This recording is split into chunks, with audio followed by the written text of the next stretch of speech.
an A&W guy. Yeah, it's fucking good. Yeah, I can't go wrong with that. Hey, shit. what's up, everybody? This is Bill. And Jason. And we have a special guest today, a returning guest, actually. Yeah. Yeah, man, you were on the show a long time ago. I'm trying to think which version. Like, where did we do? Did we do Was it it my place? The Bob at the shop? Holy shit, that was a long time ago. Yeah. Yeah.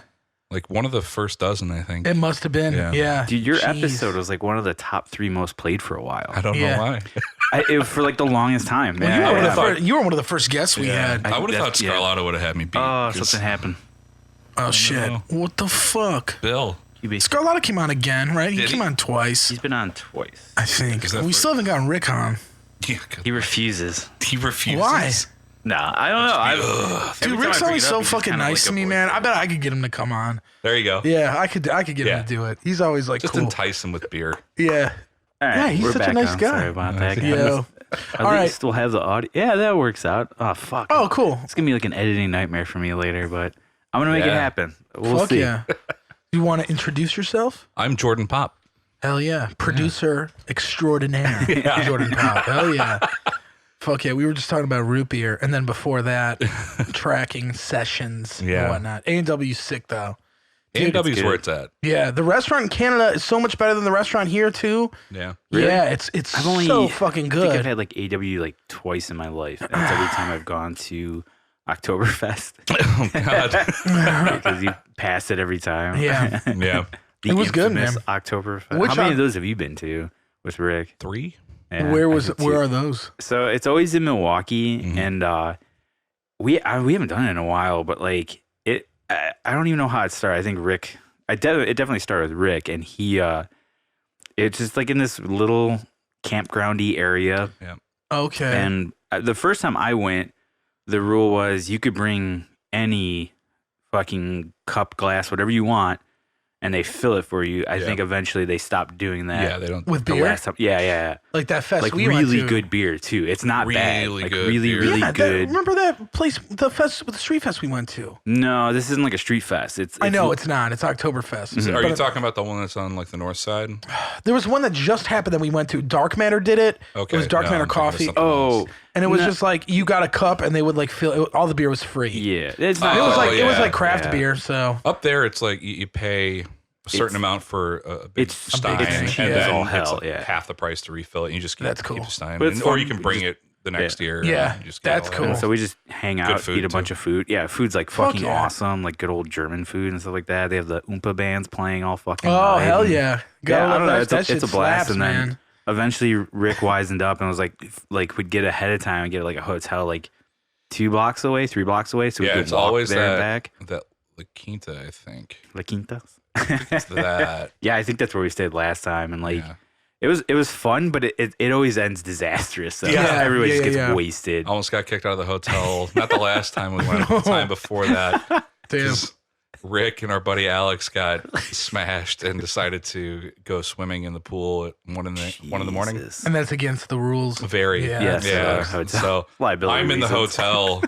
And I'm in the room, and I just hear this knock on the door, and there's 2 cops. I'm like, fuck. Oh, no. The cops showing up?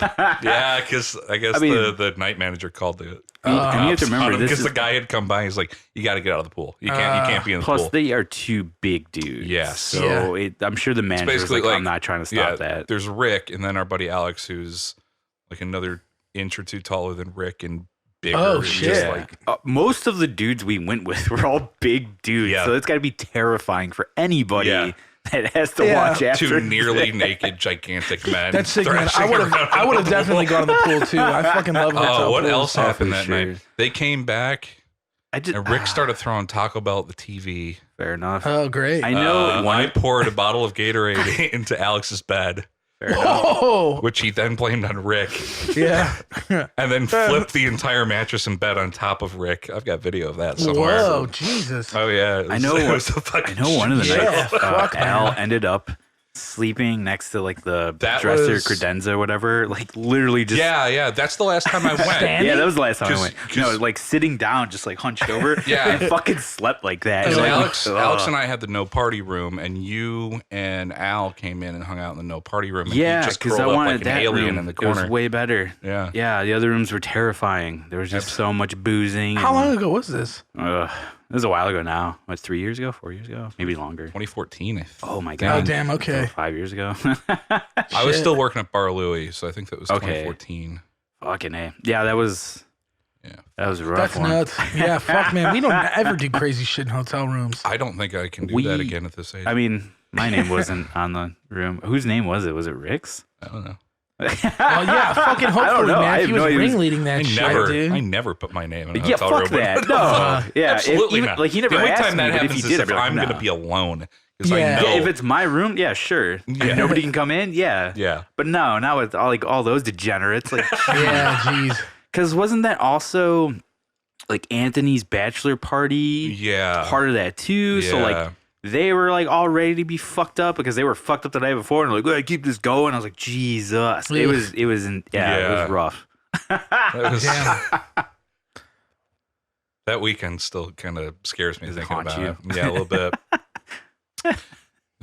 Who else do we have? We had Johnny Salazar. Yep. It was just like flipping a switch into party mode. The moment he gets around, anything, he looked like, rough, boom. like when we saw him. Oh yeah, because the night before. But then as soon as like the beer got him, he was like, "All right, let's do this." I was like, "Oh boy, here we go." Yeah. And then was it Mark Laporte that we lost? We lost him and Steve Pisek. Yes, we lost them. Were you there the first night, or did you come second up? Night. You were there the second night. Yeah. So the first night, those two went for a walk. It just never came back. Oh my god. So we're all like, well, we gotta go. We have a schedule here. We gotta go. We've waited. We sent people walking around the hotel in the parking garage looking for them. It's like, they eventually showed up at like 9 or 10 o'clock at night. Walked into the Oktoberfest and like, where'd you guys go? Well, we fell asleep in the parking garage. Oh damn! How long did it go for? Like Oktoberfest, like before it was like closed. Like how long? Like the hours? Yeah. Like or like what time is it? 11 or midnight or something. Something like that. It's pretty late. Yeah. That's in Milwaukee. Yeah. Okay, cool. It's like not in like the downtown area or anything like that. It's kind of like off the path a little. Yeah. Okay. Which is kind of like the charm of it is the fact that it's not right in the city. So you're kind of like you're not dealing with too many fucking like idiots. Just everybody there for the same reason. Start talking about this and I just get all these little snippets like of stories. Yeah, like I haven't talked about like this how in Rick's years. keys wound up in Madison that night. What the fuck? Yeah, the night of Oktoberfest. In Madison? Fuck, yeah. Man. Why? You don't remember that? No. Oh, yeah. We were checking out. Rick couldn't find his keys. Turned out Alex and I had gotten, the game, tried to get Rick's keys away from him. Because he always has them on his belt. Yeah. We apparently had done that. Like, so he won't drive or just to fuck with him? Just to fuck with him. Okay. And I gave him to Alex, and Alex gave him to somebody, and they gave him to somebody else, and then his keys wound up at Madison. Yeah. Holy shit. No, I do not remember that. Yeah. I don't even remember how I got up there. Happy. Trying to remember, because I mean, previous years, I just drove with like Rick and stuff. And I don't remember. I drove that year. I know that. Yeah. I drove Rick and Johnny up. Yeah, I don't know. I might have driven up that time too. I don't know.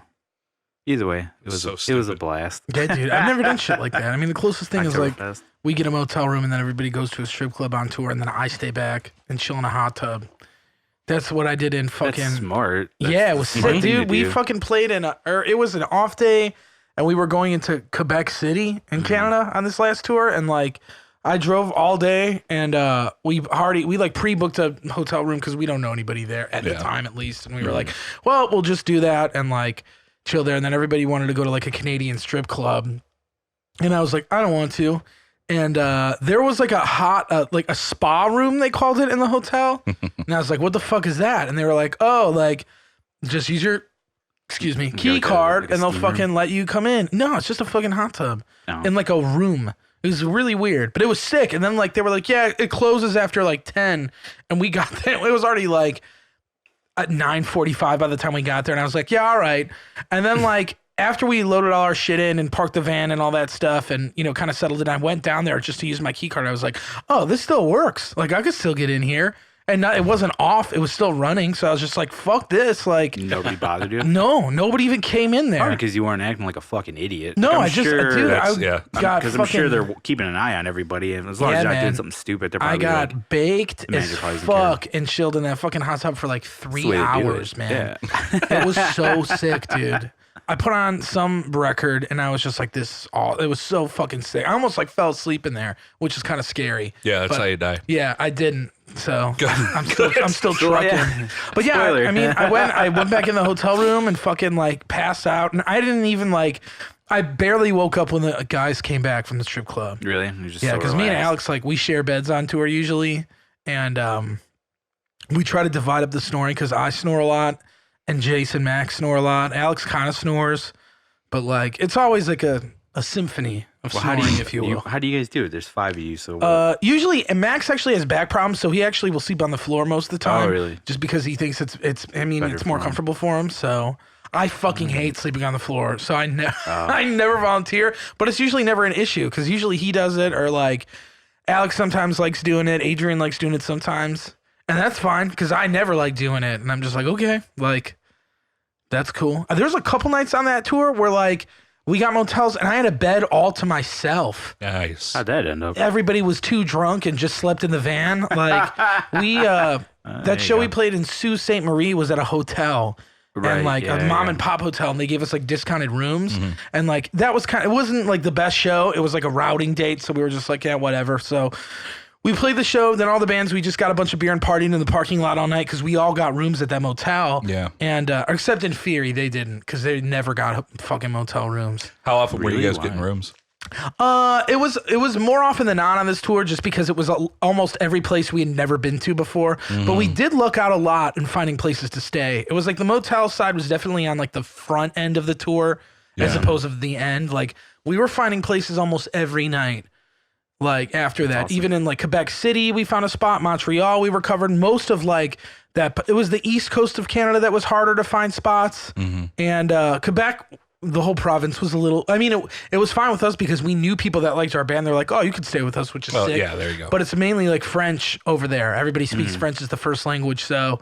When we rolled into Quebec that night, I was like, there's no way we're going to find a fucking... we didn't even have a show. It was an off day. We didn't have a show that night because it was like an 8-hour drive. Okay. So I was like, let's just get a fucking motel and eat it. I mean, we still came out on top after all the motels, which is cool. That's awesome. Yeah. I mean, usually we get like... We try to be smart about it, go for the cheapest of the cheap and Motel 6, especially in America. But there's fucking no Motel... We stayed in one Motel 6 in Canada. Really? Yeah. There was only one. It was in Moncton. But, yeah, I mean, well, actually, we stayed there twice, funny enough. Same one? Yeah, because we had to go through Moncton to get on the way into Canada to get to Halifax, which is Halifax is like on the very eastern part of fucking Canada. And then the next day, the show was back. We had a show back in Moncton. And I was trying to find places for us to stay. But, man, some Canadians are very standoffish about that shit. Really? They don't offer it ever. You have to, like some of these shows, we had to work these fucking people and like have like conversations with them, and then I'd be like, "All right, can we stay with you?" Like I'd like beg them basically. But yeah, it did work out. Put us in your backyard. Anything. Yeah, it's like please, dude, anything. Yeah, we only had to sleep in the van once. Oh, okay. That's good. Yeah, and it was after that show in Halifax, which is like the furthest east, and we couldn't find anybody that would let us stay. But I was so fucked up that I was just like, "Fuck it, man, I'm good to sleep in here." I slept good, actually. There you go. Yeah, I usually don't sleep good in the van. It helps to have all that booze in you. Yeah, it's definitely hard sleeping on the van bench though, for sure. Like it fucks up my legs or my back, but I was good enough. But yeah, man, I forgot my original point of saying this. Any of this. Hot tub, man. The hot tub, dude. Yeah. That was so fucking sick. And then like half of it was broken because some of the jets weren't working, but it was still like good enough where I was like, I'm fine. And it felt so good. You're the only one in there, right? Yeah. Yeah. That was a fun day, actually, that day off. Because like we did a lot of shit. We met up with Inferi and like hung out with them at this like beach. It was really sick. And then I did that whole drive by myself. And like I always feel like fucking awesome when I like beast a drive like that. I'm like, fuck yeah. Like it's good. It's like a rewarding feeling. Yeah. And it's fun. I used to hate driving, man. But now that I don't do it for a job, it's like a lot easier. Yeah, I love driving. Yeah. Yeah. Like my parents, my mom and stepdad live down in Florida, just south of Melbourne now, and I'll just shoot down there. Yeah. Just do the drive in like a day and a half. Yeah. I don't mind it. Yeah. It's fun, man. Yeah, it is. It's cool. And it beats the hell out of sitting in the passenger seat for fucking 19 hours. True. Just like, what the fuck? Dude, yeah. I never sit shotgun. Alice always sits shotgun. That's like almost him and Adrian are the only ones that'll do it. Why? I don't know. Because I don't like it. I'm not comfortable. I like getting the bench so I could lay down and fucking sleep. And then like, I don't know, play video. I usually take the bench that's like closest to the front, like the first bench in, closest to the seats up front, because like we have like all these, like Max installed all these USB charging bays and shit. So nice. I have one for my Switch that I got at work, actually. It was like a giveaway. Like they were just giving away some random cables. It was a USB-C and I was like, oh shit. Nice. Like, so that was cool. But, yeah, I don't know. That's my favorite spot, though. It's just easy to. There's a little more. Well, the back bench has the most room, though. It's the biggest one. So usually, like, I don't know. Max and Alex still don't really like chilling back there. Alex does sometimes, but he rarely does. I don't know. It's they're whatever. Pretty tall dudes, so I'm sure that kind of sucks. But when we sleep in the van, they usually go up in the front seats because that's like the most they can extend. Yeah, because even with that back bench, they're too fucking tall for it. Like. So I'm just like, all right, that's cool. I hate sleeping I can't sleep like sitting. I mean, I could if I'm like really tired or drunk / high. Like I could sleep anywhere, man. That's most people. Yeah, dude. I was like that night and fucking Halifax. That was probably, no, I don't know. I don't know what was the most high I got on that tour or drunk. I didn't drink a lot on that run though, but anyway, yeah, hot tubs, sick. Motels, fucking sick, dude. I'm glad that this next tour though is like in the U.S. because like we have a lot of places to stay, like just based on the cities because we've been there so many fucking times. So that's cool. But like I'm very stoked on the fact that we're back in Motel 6 country. So it's like fuck. At least we know like you have that backup plan. Yeah, and it's just like it's easy because they're everywhere, especially out west. You find them in so many towns. Where are you headed? They're cheap. We're headed. Well, it's like. The headlining band on this run is from California. So we're meeting them in Sacramento, where they're from. Then we're going up to the Pacific Northwest. Then we go all the way out east to Denver, down south through Texas, back through like Albuquerque to get back to California. The tour ends in LA. So it kind of sucks for us. It could be some fun drives. Some routing. Yeah. Well, we're working on routing dates on the way there and on the way back now. So what's going on with the van? I know you guys had some trouble with it. We just replaced the engine in our van. Whoa. Yeah. Really? Yep. Yeah. Rebuild or completely replaced? Completely replaced. It would have cost more to rebuild it. Really? Yeah. With whatever issue that was going on. Interesting. Yeah. They would have had to send it to like something else to get the machine heads worked on or some shit. And yeah, it was a piston failure, some shit like that. So. Okay. I mean, at that point, he was like, just buy this used engine. It's cheaper. And it sucks. We took that's why we put that merch up online the other day. Yeah, I know. Because we took a huge hit. But actually, some things happened that we got our first royalty check, which was actually way sicker than any of us expected. That's good. We awesome. got our label actually paid us and and it was like, what? Like they sent like the label. Sure? Yeah, Mike from Inferi, he messaged us. He's like, hey man, like, we're finally getting around to the royalties. Like I got some cash to send to you guys. Like, give me your PayPal address. And I was like, yeah, okay. And then I was like, wait a minute. We made that much? I mean, it's not a lot. Right. But like, still, you made money. It was still, because the label recouped all the costs that they made of the vinyls, the shirts, the CDs, the wall flags. Like they did a lot of shit. Yeah. So they were able to recoup all of that. And then we start getting money after that's completely recouped, at least in the contract. That's awesome. That's so awesome. Fuck yeah. Super good. It felt awesome. Yeah, it felt so sick. Nice. I was just like, this rules. And it helps because like now we can get merch for the next tour. Yeah. So, but yeah. And that helped too when we put the merch online. Like a lot of people fucking bought orders. Oh, good. Yeah. That's awesome. I don't remember if I was talking about it on the last podcast, but I did this thing on Facebook where I was like, if you order, because we put the merch online on a Thursday. And I was like, if you order between today and Friday, I'll write you a personal note, thinking we'd only get like 5 orders. And like, stretch the hand out, dude, man. We had like 35 Max was like, because Max messaged me, he's like, are you sure you want to do this? And I'm like, well, I already said it. He was like, there's like 36 orders. I'm like, fuck, man. So I just got really high and wrote a bunch of dumb shit. That's awesome. Yeah, like some dude had a name. His name was Eric, and it was spelled the same way as Eric Rutan. I was like, did you know your name is spelled the same way as Eric Rutan? Do you like Hate Eternal? It was just like stupid shit like that. Do you like JCM 800s? Yeah. I didn't ask him that. Oh, that's a sick story, He writes dude. back, I fucking love JCM 800s. Dude, that Who guy fucking doesn't? Yeah, that guy is do you know Hate Eternal at all? Or that guy I'm Eric familiar Rutan? with him. Yeah. From, he does Mana Studios and Mana in stuff. Florida. And like The dude's awesome. His band's fucking sweet. And he's just like he's a pretty funny dude. Like he's just dude loves gear, you know. Yeah. and he's just an old school metalhead dude. So he loves the Marshalls. He's not down with Kempers and shit like that. fucking And hates him. It's so funny. our friends, our good friends, Rivers of Nile, they did their first record with him, and they used like a JCM and shit. But then after that, they were like, "Yeah, we're going to Kempers and we're doing this like the way we want to do it." And they ended up touring with them later, and he was like so pissed off about Giving it. him shit about And it. we opened the Chicago show on that tour, and like I saw him in there, and he was talking shit about Kempers, and I was like, "Yeah, dude, like nothing beats those JCMs." Mind and then you, he knows nothing about I don't know guitar. what I'm fucking talking about. I just know I'm like, yeah, Wonderful. this will get him going. So I was like, dude, nothing like the JCM 800. And he like stood up and he's like, this guy is fucking right. And he was just like, let's just name some of the greats that use this amp. And he was like, Oh, no. Black Sabbath, Judas he says Priest, that? Iron Maiden. How can you beat that? And I was just like, all right, man. Like, so yeah, good. dude. Shit. I like that was sick, dude. Because he kept like giving me like he kept being like, "What's up, dude?" Like the whole night. I was like, "Yeah." God, nothing is more fucking boring than that Kemper versus real amp conversation. I hate, dude. I'm who known to play fucking guitar and I hate it, cares? man. Yeah. It's a fucking tool. Like, come on, man. It's something to fight about. Yeah, That's what it God is, damn it. You know, people love I to hate argue. that shit, man. Just But you're fucking- right. I agree 100%. It's a tool. It's fucking it's a just great make tool. music. I don't care what you use. Just make. I make fucking love the something Kempers, awesome. man. Like, I do too. Yeah. You know, I use live amps when I'm tracking more and more now. You know, I'm getting away from the Kemper thing just because it's more fun. Like the Kemper's a lot easier. Right. It kind of It takes out makes a some of the lot more guesswork. sense with the budgets that I work with in Yeah. terms of time frame. But you know, live amps, man, fuck yeah. I just got a Splun Nitro recently that's pretty Ooh, awesome, and nice. a Sir. Here we go, getting like gear geek Go for on, fucking people who please. aren't going to give a shit. There's a couple But of them out I there. got a Sir reactive load, and Interesting. so I just go, you know, whatever amp we're tracking into the reactive load into Pro Tools and apply the cab later, and I've got a library of cab impulses that I've made and that's collected, awesome. oh fuck yeah. which makes it a lot easier.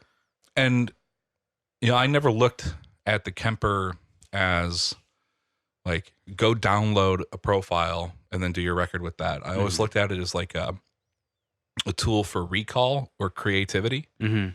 So, you know, if I go in the studio with a band, we'll set up live amps if we have the time and the budget and the and the absolutely. gear available. I mean, there's nothing more fun than like setting up amps, miking up. Right. Like it's so much but the fun. band for has sure. to be okay with spending Exactly. the money to take Right. 8 to 12 hours time to consuming. do Yeah, that. man. Yeah. And then I'll profile everything. And it's like if somebody moves a microphone, well, we don't have to worry about it. If Right. the tube blows, we don't have to worry about it. We go right to it because Right. You get that backup. I don't care what anybody says. If you profile it right, it's fucking identical. Anybody I'm who says, sure. "Oh, I can Yeah. hear the difference," no, you can't. You can't. Yeah. No. But, Yeah, absolutely.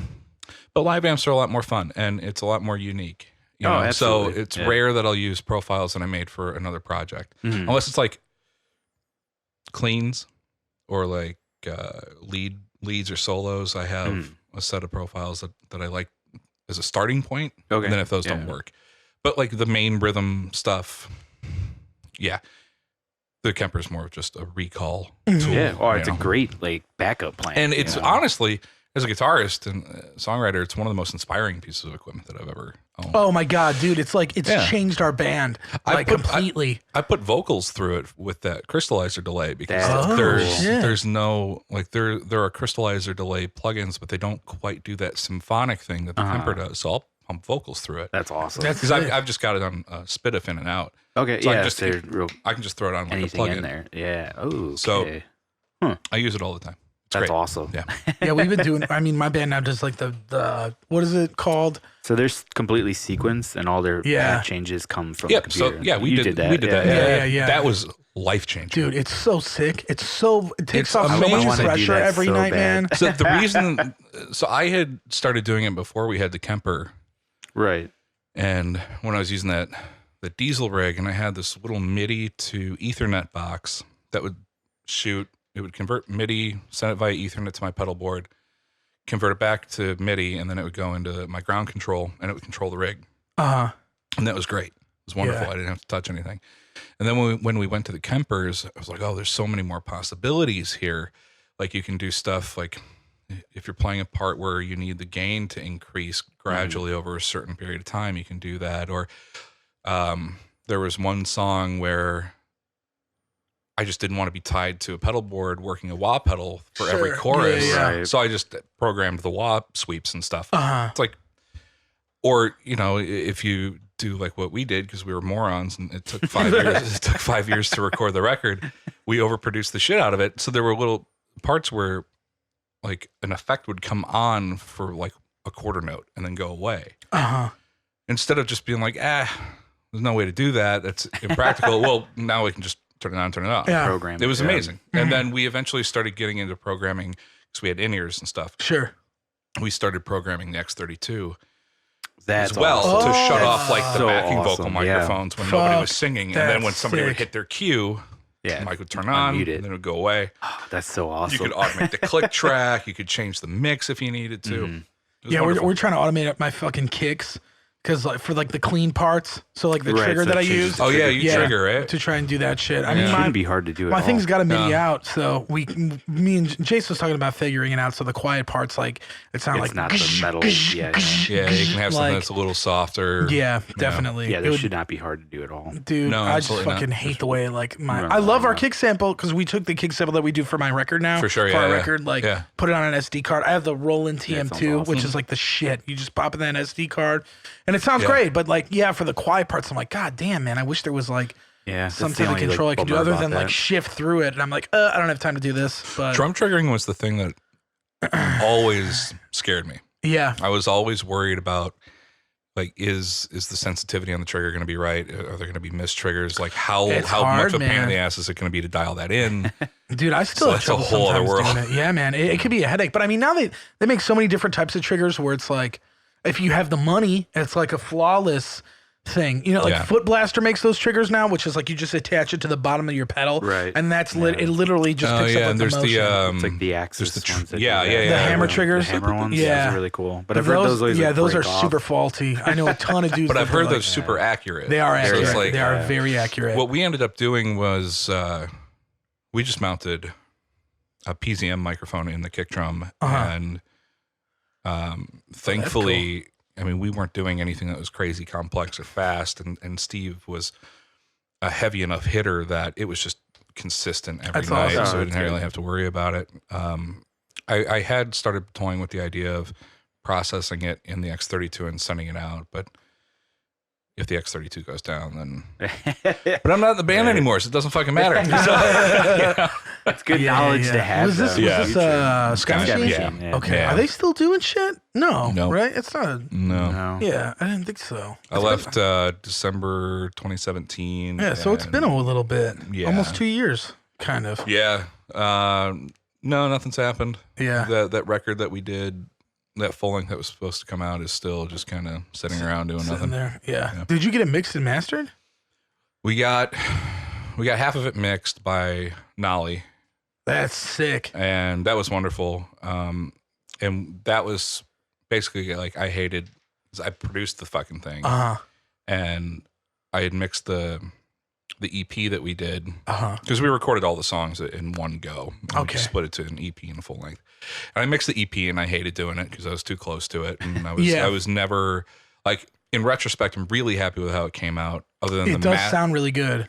Other than the mastering process, the guy that we went to for mastering, I think completely botched it. But time, money, Right. whatever. It's fine for what it is, but it sounds drastically different than the mixes. Interesting. Like he went in and Really? tried, yeah. And then when I was like, "Hey man, this sounds really weird," he's like, "That's how it has to be." But he said it with an Israeli accent, and then he was just like real hard headed about it. And I'm like, "Mom, Interesting. We're paying you to do this shit. What the fuck, man? And I was just like, "We'll just do this," and he's like, "Fine." All right. That's annoying. But yeah, we got 6 songs mixed by Nolly. I was supposed to do the other 5. I mixed like 2 of them, quit. And then that's basically where it stands. I mean, the other 5 just need to be mixed. But Rick and I have talked, Steve and I have talked. I don't think there's anything that's going to happen with that. Oh, at really? This point. Yeah. It's just timing in life and shit. I know. It's hard. Yeah, it's very hard. If we're going to put it out, then we want to do it the right way. But I'm not in a position mentally to even worry about that right now. Sure. I'm gearing up to move to Nashville in like a year. Damn, man. Yeah, that's where the engineers are going, dude. Yeah, man. And that's where Mark Lewis is at now. Yeah, he's down there. Yeah. Mm-hmm. A lot of guys are moving out that way. And I just love that city. So Nashville's sick. So that's where our label is based out of. Yeah. Yeah.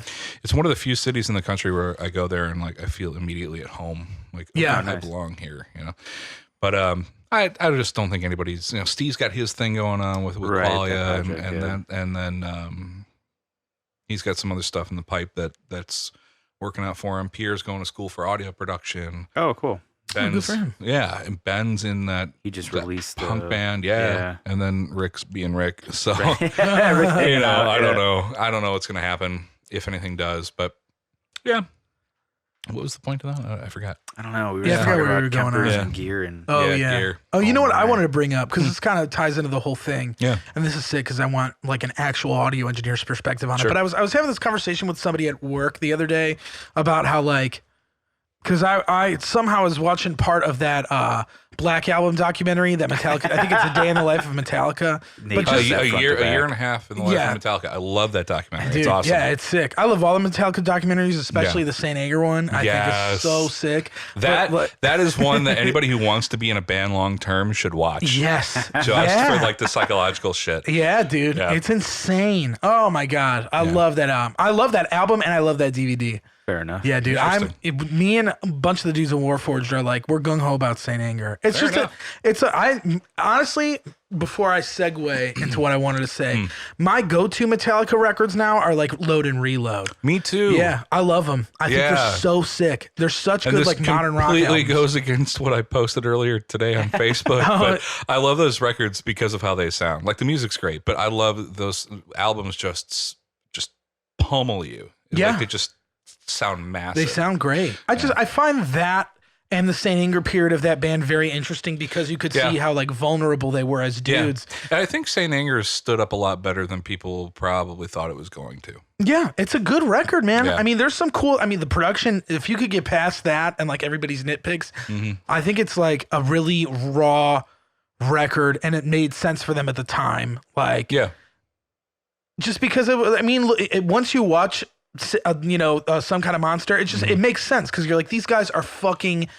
at such loose threads like between each other, and it's just like it's so like broken feeling. And that record, it's almost like a therapy session in a way. Yeah, because it's just like it's like being in a band long term. It's like they had to make that record, I feel like, in order to like release all the shit that was leading up to that point and get back on top of the game where they're at right now. Exactly. That last record was good. I thought it was sick. I agree. Yeah. And it's that band just very interesting to me in general, just because of like, you could see they were a very transparent band in a way because you got to see so many different angles of them at so many different points. Like even now, you could watch what it was like, during the Black Album era. You could see what it was like during Some Kind of Monster. There's a DVD they did on the touring cycles between Load and Reload. And you could really see all the stages of where these people were at. And it's just crazy. I remember watching Load and Reload, and it seems like these guys were like, yeah, we're already an established band and we know it, but now we're just trying to function as adults at the same time. And you can see how fucked up it is, man. And this is not something I would usually say out loud, but I enjoy the progression of Metallica from thrash to more heavier hard rock. I feel like that, I don't want to call it maturation because that's not right, but just that progression and then like finding like, oh, we're actually just a really heavy hard rock band with a bunch of riffs and shit. Yeah. I feel that the songwriting is a lot more, I don't know, it's a lot more appealing for me. Me too. Like I still love the older shit, but it's just like that more accessible sound. It's easier to listen to. You can put it on and really enjoy it, I think. It sounds more like what I think that band, in my brain, that's Metallica's hard rock band. Yeah. I don't I mean, at this point, that's what it's like to me too. I mean, the newer shit has more of the metal influence. Like I hear it, but even then still, it's like, do you really call that metal? I would consider it more like hard rock. Like, I mean, they are a metal band. They'll always be a metal band. Because goalposts have moved so dramatically over the last 30 that's the whole years. Thing. Yeah. But I mean, it's like, I would argue that they're probably the most successful metal band of all time. You know? Easily. Yeah, they have to be, you know? And it's like when people are like, how do you like... Somebody at work yesterday, we had our like Beer Friday thing. They were like, how do you like Metallica? And I was like, dude, are you fucking kidding me, man? Like asking like, how could you possibly like that they're band? like, but Lars sucks. I'm like, dude, whatever you want to say, man. So but like, there's a reason they're the most successful metal band in the entire world. And if you're going to say like that they suck, I mean, that's cool. But and this dude likes Fish too. And I was like, come on, man. You really want to go there? Because I can, like, unload right now. Jesus Christ. Yeah, dude. You want to go fucking... Oh, man. And, like, the one band, like, Fish? Like, come on, dude. Hey, man. Different strokes, different folks. Real different strokes for different folks. It's just like, that's such an easy target, too. It's just like, oh, my God. I was, like, trying... Like, me and Alex were talking to him about it, and we were trying so hard. We were like, fuck. Dude, yeah. But anyway, so my main point of this was like watching that, you know, that documentary around the Black album. It's just crazy to think now, at least. I mean, I'm only 27, so my recording experiences have been very limited, but like it's crazy to think that there was a time in life where bands made so much fucking money that they could literally afford an insanely sick studio with all of these tools and different instruments to use. 2 of them in 2 different countries. Yeah, and it's just, and they could do that and then like have the money to explore and actually write in a studio. It's just such a fucking insane concept to me, man. And then all the production stuff that they did on that album alone, like editing drums to a grid like you would do now, but doing it with tape. Yeah. And taking 6 months to do it. Dude. That's just mind-boggling to me. It's insane. Yeah. It's insane shit. And like just that whole concept. And like, what was the rule? It was like James couldn't be in the room when like Lars was like doing drum parts or something. And then like Lars couldn't be in the room when James was working on, I'm fucking up, man. But James was working on like vocal parts. It was something like that. They had some weird rule where like, or like they couldn't criticize each other. They were like, you can't talk about my drum parts. I won't complain about your, you know, vocal parts. And it's just like weird ass tensions because like guys are fucked up and don't know how to like communicate Bob Rock that shit. making Kirk Hammett cry. Dude, yeah, man. But hey, like that's one of those things where, you know, that's what a producer's for, is to push you and push you and push you and push you. Yeah. Because like, what was it, over a solo? I can't remember what song it was for, but what he ended up putting down versus what he came in with was way sicker. So much better. Yeah. Yeah. And it wouldn't have gotten there if he had just come in later. No, and that album wouldn't be what it was without Bob Rock. No. You know what I mean? He was like the producer. That was like, he was, and like they said in the Saint Anger DVD, it's just like, he is like the unheard 5th member of fucking Metallica. Yeah. He really is. I think it's crazy they aren't still doing records with him. Did they ever say why they... No, I don't think so. But he did shit with...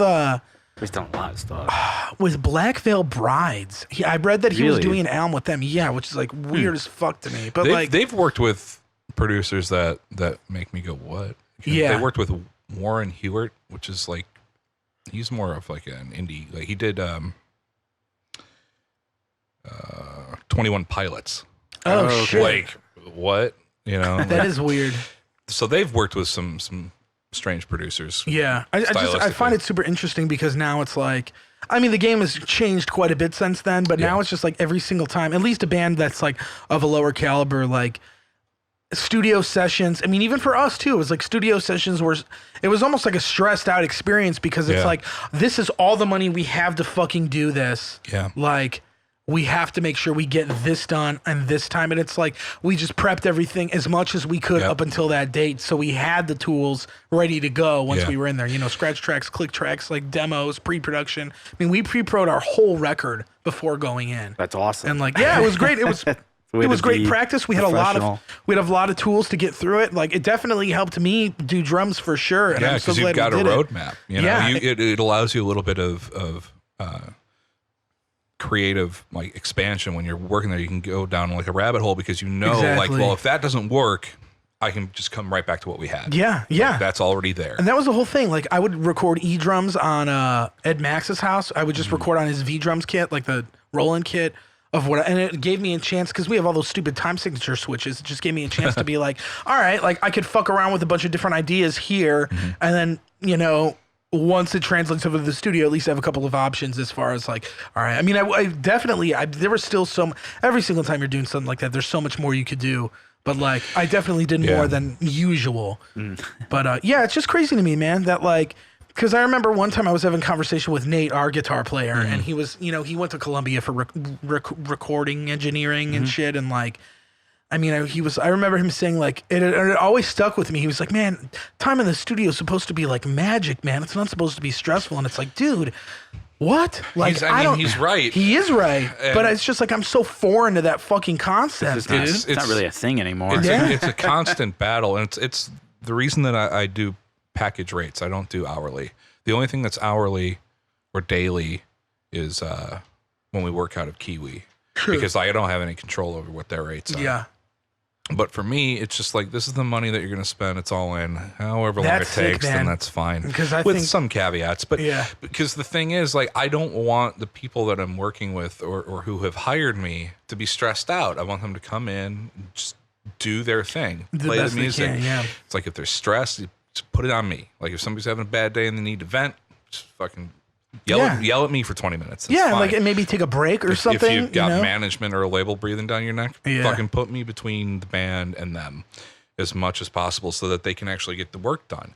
And it's because at the end of the day, man, like I get to go home, hang out with the pup, watch some TV. I don't got to worry about it. Yeah. But it's something that I don't think a lot of younger producers and engineers think about is like removing as much of that stress off the band as possible.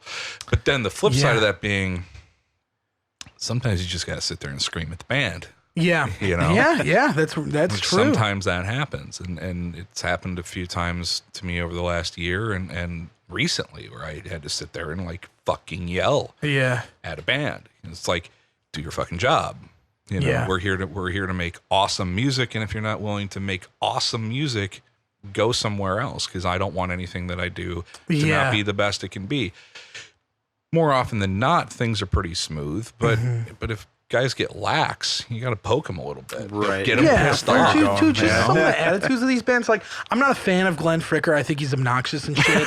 But like, he does all those videos where it's like stupid musician texts to producers, and I'm like, I've sent a couple of those in that were just fucking. I just can't believe that shit is real. It, I'm like, what? It's like the online dating thing. I have texts. Same thing. I have texts on my phone that would make the two of you go, why are you fucking working with this person? I don't doubt that. But I think I see where you're going with Glenn Fricker, like him just bashing on the musicians constantly. Yeah, I mean, I get he's got his thing and he has his approach to it, and it's very successful. It's just not my style, I guess. But like, he's successful, and I wouldn't deny that. Like he knows what he's doing. There's a couple of videos I've watched where I'm like, there's some decent, if not really good information. I take a lot of the YouTube guys or a lot of the guys in the like quote unquote educational area of production with a grain of salt, because they don't, if you look at their track record of actual productions, they don't really do anything.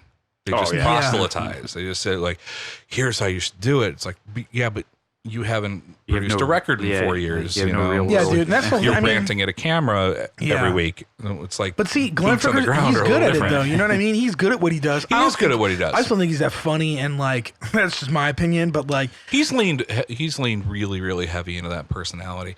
Yeah, and that's his thing though. It works for him, and I respect that. But like, I don't know any records that he's done. But I've never been a guy that's like, fuck this dude. It's like, yeah, whatever. He's doing his shit. I respect it. And it's like he is part of the YouTube game, and he does. There's a reason like I'm talking about him because he's good at what he does. Right, you know what I mean? He's another one of those guys that like I hung out on the Andy Sneap forum starting like 10 years ago, and then Glenn was on there learning. Like he had like one of the longest threads figuring out how to mic up guitars like Studio Fredman when they did that In Flames record. Was Yeah, it dude. Clayman? Frederick Nordstrom. Yeah. I think they did a lot of records over there. But then you've got Nolly and Joey Sturgis and Joel Wanasek and fucking Ermin Hamidovic and Ola Englund and Jeff Dunn and like all of these guys who are like killing it right now. We all started on this forum in like 2004, 2006 or some shit. Dude, yeah, man. Fucking one of the names, just not Joey Sturgis, but I mean, obviously he's huge. There's even Nolly, dude. He's just fucking. That guy. He's remixing that Cynic album. He remixed and remastered it. Really? Yeah, and I'm like, fuck, this guy has his hands in so much. Seriously, shit. Like I'm putting on records now where I'm like, oh man, who the fuck did this? Oh, of course. No. Yeah, it's Nolly. Yeah, dude. Like the shit that he's done with Devin Townsend over the last few years is phenomenal. It is phenomenal. That new North Lane record is awesome. Did he do that? Yeah, it's awesome just because of how like strange it is. I haven't heard it. I was never too big into North Lane, but they were hit or miss for me. I like the record that they did with David Bendith. I like a couple songs off of that. But the one they did with Nolly is like a really industrial feel to it. Really? That's the brand new one, right? Yeah, it's a brand new one. Yeah, I'll have to listen to it. I've always like wanted to like that band. I just never. I love metalcore too, but I just never got into it. They're an interesting one. At least that new record is. It's pretty interesting. Yeah, I mean, a shitload of people like them. I mean, I know they're unique to a certain degree. I remember when they had their old singer. That was like when I listened to them, I was like, wasn't about it. But I don't know anything before that record they did with Bendith. So, yeah, I'm not sure which one that was. I don't know. I don't know. The one. I think it was the one before the new one. It had like Citizen on it. I don't know. Okay, yeah, you might be right. I'm not. I don't have a good track record of that. I don't pay attention to shit. Yeah, but. Yeah, man, it's crazy to think that. And now, like, I look at more like modern. I mean, the modern way to approach, like, you know, how do we have these resources to do whatever we want creative wise and try different options? It's like, dude's got a Kemper in their fucking bedroom. You know what I mean? And then there was that whole fucking phase. And it's like, yeah, that worked. Like, I mean, honestly, at the end of the day, a lot of creative records came out that way. You know, and it's like that first Periphery record where it's like actual electronic drums and like, you know, they just did it in like, I mean, they still track a lot of that shit in Misha's like apartment or whatever. Yeah, all the guitars. Yeah, it's all crazy. All the guitars are in Misha's apartment. It's fucking crazy. Like, I mean, I try to watch like, because they release a documentary with like every record they do, and I watched the last one, and I'm like, damn, they're still doing that shit, and it sounds great. That new Periphery record is probably my favorite thing they've done too. I thought it was so sick. I haven't given it its fair shake. Yeah. I've liked everything that I've heard off of it, but I haven't sat down and listened to it. It's good. I went through a period of time, because I didn't really listen to the last one that much, because I didn't care when it came out. And then like, I remember just taking like a big long break with that band. And then I came back with this new record. I was like, all right, this is like cool. P3 is what got me on board with them. And I hate to sound like an asshole, but it's like they started writing actual songs. Oh, absolutely. Like, I'd agree. Let's be honest. I'm not a metal guy. Like, I like metal, but I'm a hard rock guy. I want something that I want hooks. I hate that word so fucking much, but like that's what I want. I want something that like I want a vocal that's gonna like get in my brain and not go away. That's a good. I'm the same way, with dude. A chorus where I can just fucking sing along, and a lot of their stuff up to like. Alpha Omega was starting to get there, but P3, man, that was just like, oh shit. Yeah. Okay. You guys are writing, like, again, sounds like an asshole saying, but you're writing fucking songs. Yeah. No, it's definitely more of a cohesive It's not just a technical exercise with some vocals over it. But yeah. Yeah, I need to give that new album a good listen. It's definitely cool. I like it a lot. But yeah, man, I mean, I was watching. So have you ever heard of that band, the 1975? Oh, like a huge pop band. I love that band. Same. And I know they're working on their record now. They dropped like a single. It's supposed to come out in February.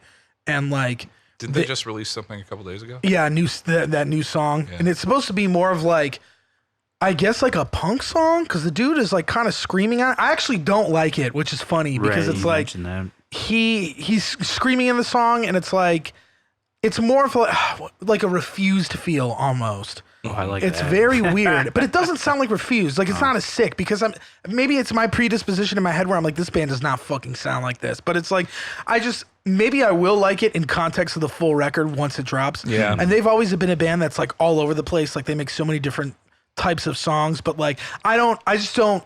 That's not the side of music I want from them. You know what I mean? That's fair. But like, I love bands who are that diverse in their songwriting, but it does make it really difficult to release something and have your fan base like latch onto it if it's so dramatically it. different from, especially if they're like Fairweather fans who have only heard the singles or stuff like that. Yeah. You go with something so different and it might be off-putting. It seems like people love that song, and it's funny because it's like a heavier song, so you feel like I would be like, yeah, but it's funny because I'm like, no, I fucking don't like this. But like everybody who likes that band like loves a new single, and good for them.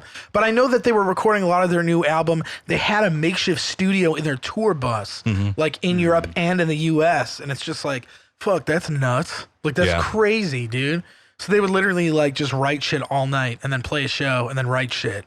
I'm just like, fuck, that's so sick. It's the way to do it. Yeah. If you can. I mean, they're loaded. They have so much fucking money. Like, I mean, they are so big and good for them. Like, I think they deserve it. And I think they are great songwriters. Like, they're able to write hooks like that in so many different styles. And I'm like, fuck, this is like really sick. But, so I'm stoked whenever that album comes out. I think it'll be awesome. But, I guess I just gotta wait. But yeah, I mean, that's most of the music I listen to now. It's just all focused on hooks. Like a lot of R&B shit I like is all about hooks. Even hip hop. A lot of the hip hop shit I'm listening to now is all about hooks. Like I love working with more complex stuff, but like the older I get, what I listen to tends to be more stripped down. Yeah, just more song focused. Yeah, instead of focused on musicianship. Same. Oh my god. Yeah, same. And it's even starting to reflect in my productions. I don't know if it's a good thing or not, but I'm not layering as much instrumentation in productions as I used to. I was just mixing a few songs last night, and I'm listening to it. I'm like, man, this is a super sparse song. This is a drum kit, bass, a vocal, and a guitar, and that's it. And it's like, usually my instinct would have been like, throw a bunch of shit in, you know, like. But instead of using that to capture the listener's attention, it's more of like volume automation moves and like delay throws and stuff like that, working with what's there. So that's something I'm going to have to be very mindful of, that I don't just keep going down that stripped down path, because it's not going to be appropriate for everything. But as a listener, I feel like the more song focused stuff is more appealing to me. And then I'll go listen to like the new Devin Townsend record and listen to his like 25-minute movement and shit. And dude, I a breakdown love with cats that album. Meowing and shit. Dude. Fucking Elliot from Beneath the Massacre doing guest vocals on that, like the death metal vocals. I'm cool. Like, fuck. I'll have to check that track out. Yeah, he's on a bunch of the songs on the record. It's very sparse, like you got to really be listening for it, but you'll hear it. I actually wasn't into the last couple Devin Townsend records until that one dropped, and I was like, fuck, this is so sick. That Transcendence record is just like a pinnacle of production for me. Really? Again, going completely against what I was saying earlier on Facebook about how people shouldn't listen to the production, but you know, it's my job and shit. But and you got the ear for it, you know what I mean? Like, well, I listened to the production on that record, and it's like I'm not like struggling to hear what's going on at all, but I'm also not being bombarded by everything at the same time. It's really, really well balanced.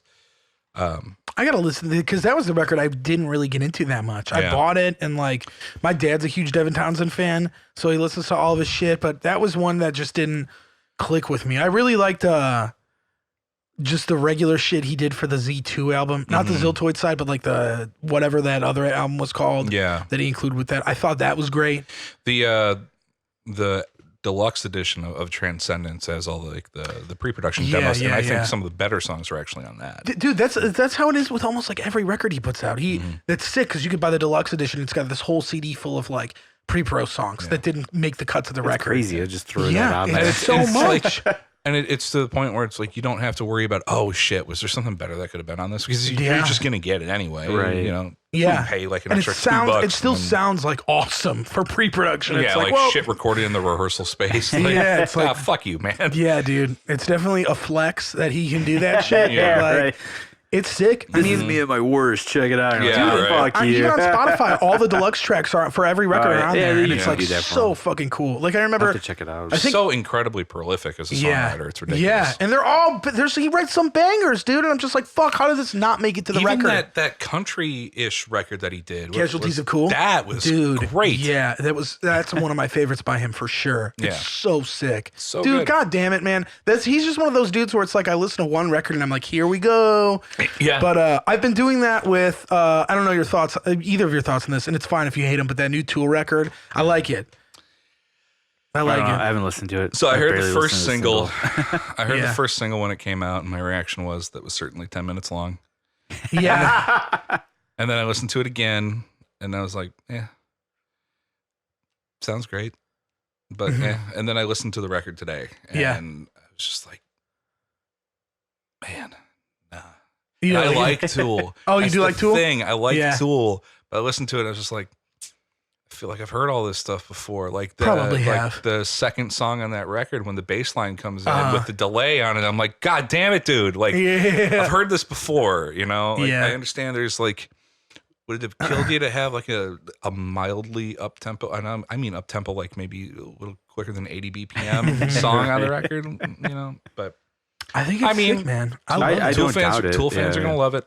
Yeah. And I'm not like, I don't consider myself a Tool guy. Never been that way. I've never really like I've liked them, and I've had I used to I first started listening to Tool when I was in like 7th grade, and I really liked.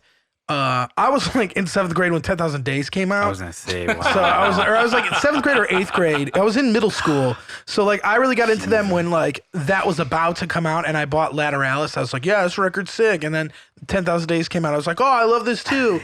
But like in my age, like honestly, I probably prefer that newest A Perfect Circle record to anything Tool has done, honestly, because like I like the way that's written now. I haven't heard that record. It came out last year, and I've never been a big A Perfect Circle fan, but a bunch of death metal dudes hit me up. They were like, you got to check this out. And I was like, fuck, I love this. I have a weird thing about Tool coming from a producer standpoint, and especially like being the age I am and the age of a lot of the musicians that I've worked with, is like, if I have to record another singer that sounds like he's trying to copy Maynard, I'm probably going to blow my brains out. Yeah. And now this record is just going to give us another decade and a half of that. And I can't wait. Resurgence is going to come like, back. Hey, man, your song's 8 minutes long. What's up? Yeah, Tool did it. You're not Tool. Like, don't do that. You don't have to do that, man. Did you hear that? Did you hear that newest Whitechapel record by any chance?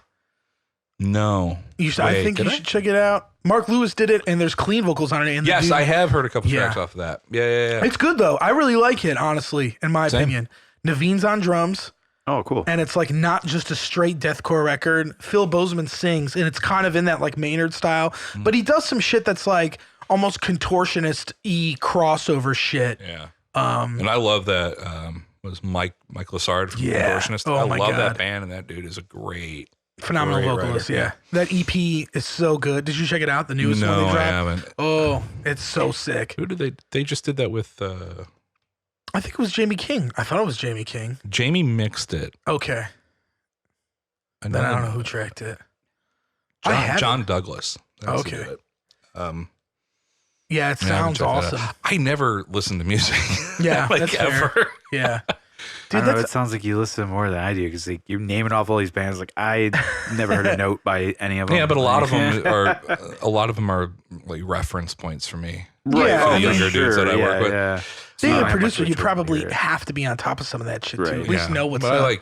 Well, I'm sure people refer you to. Yeah. Right? Like, here's some stuff hey, this is what we're thinking of, and then it's a band I've never heard of. Yeah. But at that point, it's probably not. It's not like you're listening to be like, oh, I love music and I want to hear this band. It's like, rarely. I need to hear what they're doing so I can get an idea what they want. And it's just like a faceless thing. That's like today I had the rare opportunity to set an hour and a half of my time aside and actually listen to a record. Who'd you listen to? The Tool record. Oh, yeah. Okay. And I just, You know what I will say?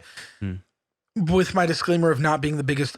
Okay, so I love Lateralis. That's probably my favorite Tool record, I guess. But even now, I had my time with it. It's hard for me to go back and be like, yeah, this is sick, because it's just like, even in the span from when 10,000 Days released until now, there's so much music, and my tastes have changed so much.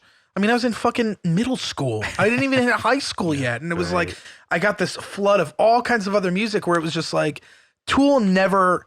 I always thought they were good. I've always admired them. And I'm always like, yeah, sick DMT, hippie shit that's like transcended above Like, because Tool's that weird band where it's like you get sophisticated musicians who like it, and then dudes with like Monster Energy back tattoos, like at the show, and they're just like, yeah, it's this weird crossover, but it's true, you know. And then it's just like dudes that love to take like drugs, and they're like, look at the artwork, and I'm just like, that's okay. So that's like the thing that I've gotten a kick out of the most since that single was released is like looking at the justification Tool fans have had to like one comment was, oh man, I didn't like the song, and something I saw on a friend's Facebook. It's like, I didn't like the song until I listened to it in my car, and then I was able to get completely immersed in it. I'm like, what? That's not how that works, man. Like the listening environment isn't going to make a song better. No, it's not going to make that big of a difference. Oh man, like after I listened to it like 6 or 7 times, I really got it, and now I like it.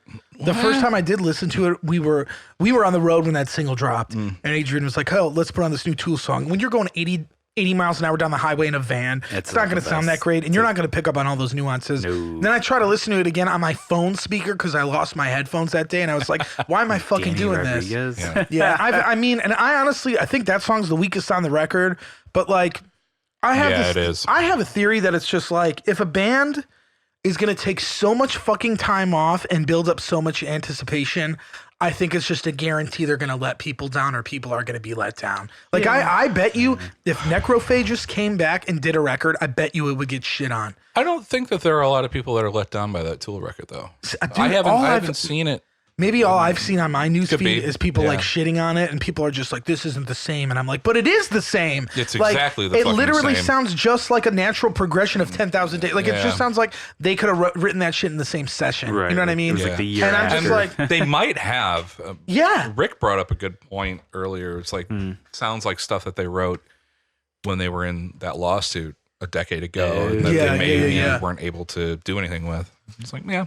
Of course, my reply was, it sounds like something they started writing 11 years ago and they didn't stop writing in the intervening 11 years. Yeah. And then just went like, hey, here's a shitload of just time. Just here's all this time. I mean, my thing is just like, I'm happy with the way I approach this new record because I didn't really have much anticipation because I'm not a diehard Tool fan. I'm like, this could go either way for me and it's not going to burn me because I haven't been like, I need a new Tool record. I'm like, you know what?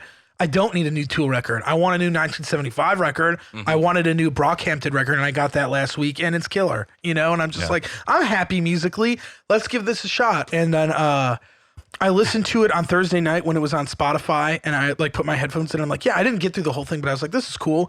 And then I remembered they did that whack ass packaging for it. I have it in my car. I will have to bring it, dude. It looks crazy. Yeah. It's got a 4-inch LCD screen, a 2-watt speaker built in. It comes with a charging cable and it's got a charging port. It's insane. Which member is the one that does these crazy? I don't know, man, but like they've always had sick packaging. Yeah, Adam Jones has usually been the mastermind behind nerdy about that stuff. Yeah, because I mean he used to work in visual effects. I think he still does, doesn't he? I wouldn't doubt it. I could have sworn like he's like if you go on his IMDb, he has like recent credits. Oh, so I was immediately I was like, you know what? I wanted to have this thing, so I looked online and I had time before work yesterday. So I was like, oh, maybe I'll stop at Reckless. They just moved the one that used to be in Lakeview. It's now even closer. It's like less than a block down from the Red Line Belmont stop. Okay. So I'm like, this is right on my way to work. I'll just fucking go. So Reckless opens at 10. I think I got there at 11:30 and the guy was like, yeah, I got 5 copies. We're all sold out. And in my mind, I'm like, okay, whatever. It's not the end of the world. Like it would have been cool to have. I'm not a diehard Tool fan, so I don't care. But then one of the other guys was like, hey, have you ever been to the Exchange before? Which is that used like video game store. It's kind of like a disc replay. Yeah. And he was like, they got 8 copies of it. And I was like, really? So it was right next door. And he was like, yeah, go check it out. And I was over there and I was like, hey, you guys by chance have any copies of that Tool record? And he like just pulled it out from underneath. He's like, you mean this? And I'm like, no.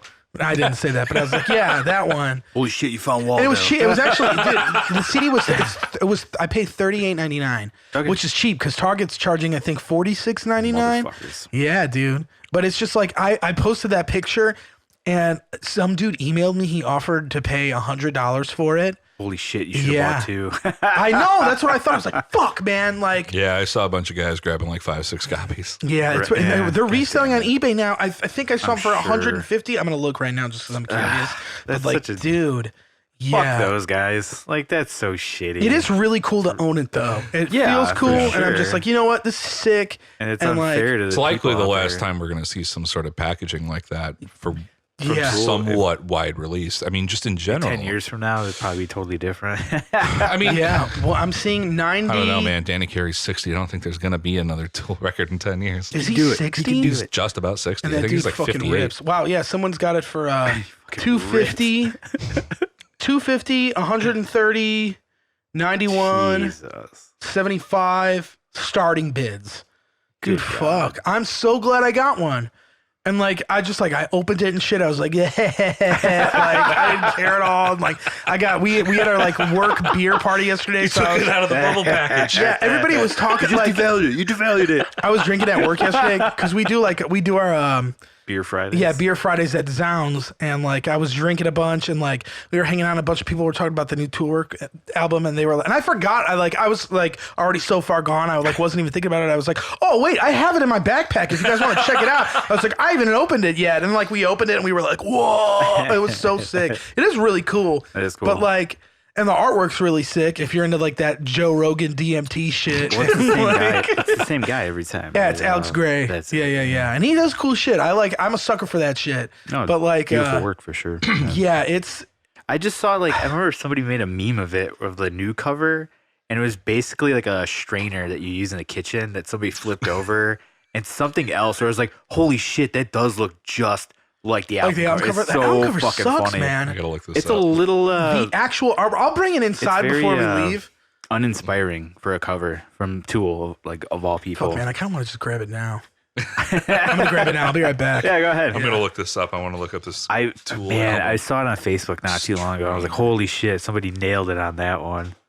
I don't even know how to like it. It looks like it's like a strainer of some sort, and it literally put it into the photo and like made it look like the album. And at first glance, you're like, oh, that's it. But then, yeah, see, like if you're not paying attention, you're like, oh yeah, that's it. But then you look, and you're It's like, just oh, a strainer in a bowl. yeah. Jesus Yeah. Christ. That is wonderful. That's so good. But it's funny since like, because you probably saw like, so now they're streaming all their albums and everything, and Yeah, which I'm not happy about because they have become the new Sublime in the bar that I go to. oh fuck, so everybody's playing it over. Dude, and over. yeah, because I don't know What song? what are it they was playing like the most? growing up closer to the city, but out by me, it was always the 4 same Sublime songs that everybody would play because everybody I grew up with was obsessed with that band. I grew up in that era too. Yeah, it was rough. and I it was just never a like, fan. fuck, no. Yeah, I only liked the one song. Was it Wrong Turn? But I feel like that barely ever got played around. It was always the shitty. What's the one? Love Is What I Got or whatever. Yeah, or the man, that's so played out.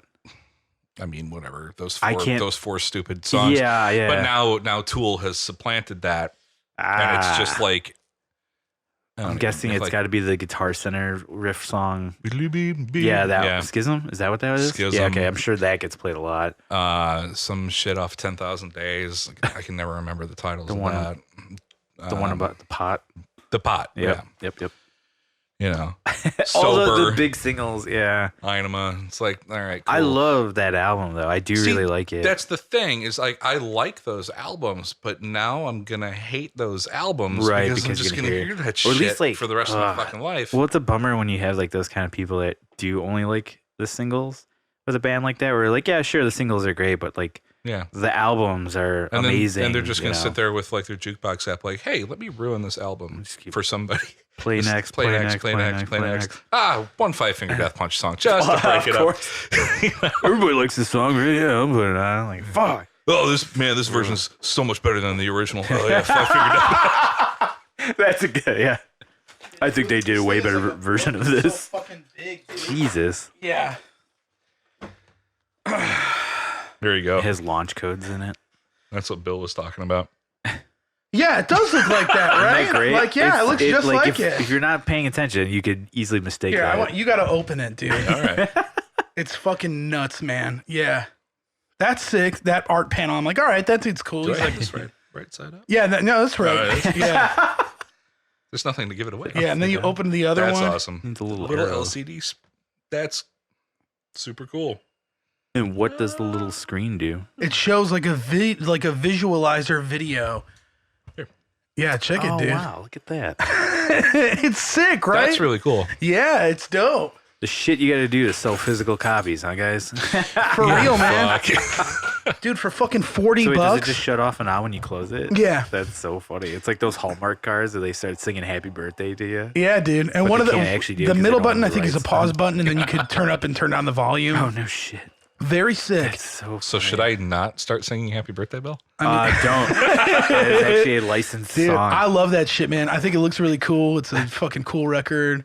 Booklet's really dope, dude. There's some like, Oh, that's Jesus, nice. that's a sick booklet. it's got a lot of like crazy looking shit in there. It's just sick because like I'm glad I got one. I'm like, dude, I don't even really like. I like Tool, but I don't like fucking. Yeah, but I don't that's stand by Tool. that's cool. Like that's Yeah, it's a cool thing to have. Yeah, and then, like yeah. I mean, do you remember 10,000 Days, the CD? It had these little goggles and like it was like 3D yeah. goggles. I do own that. Yeah. that was really cool. Even then at the time I was like, whoa, that's crazy. They did this. The what are those called? It's like the something scopes where Yeah, you like get two images, which is an fucking old thing. steroid I have scope. like an actual one from like 1920 something. Isn't that sick? It just fucking That's shuts really, off. yeah, that's really cool. Yeah, so there's a little charging port at the bottom here, and Thought there's ahead. a little USB cable that's like tucked in there. Oh, wow. I made All sure to right. charge it last night. Oh, there you go. Yeah, dude. Appreciate Put that on the bedside table. I charge it should every have at night. home. My dad was up and he was like, I was like, dude, you got to see this. And he was like, whoa. You gotta charge up the CD before you play it. Yeah. What's funny is the record is so long with the interlude songs, they can't fit it on the CD. So when you Right, get I the remember CD, we were they give you a talking about download that. card to download the other like interlude So tracks. they just pulled all the interlude stuff off. Yeah. I mean, that's fine. That's so It is fine. It's not very integral. No, some of those seem like somebody was fucking around and then they're Yeah. like, hey, I don't know, here's some more runtime. Like, Yeah, why? I don't know. Dude, you know they what I'm don't. thinking? It's not like recorded they this. tie anything together in the album. It's just like, There's no like here's something named chocolate chip, whatever. Here you go. Yeah, And chocolate chip trip.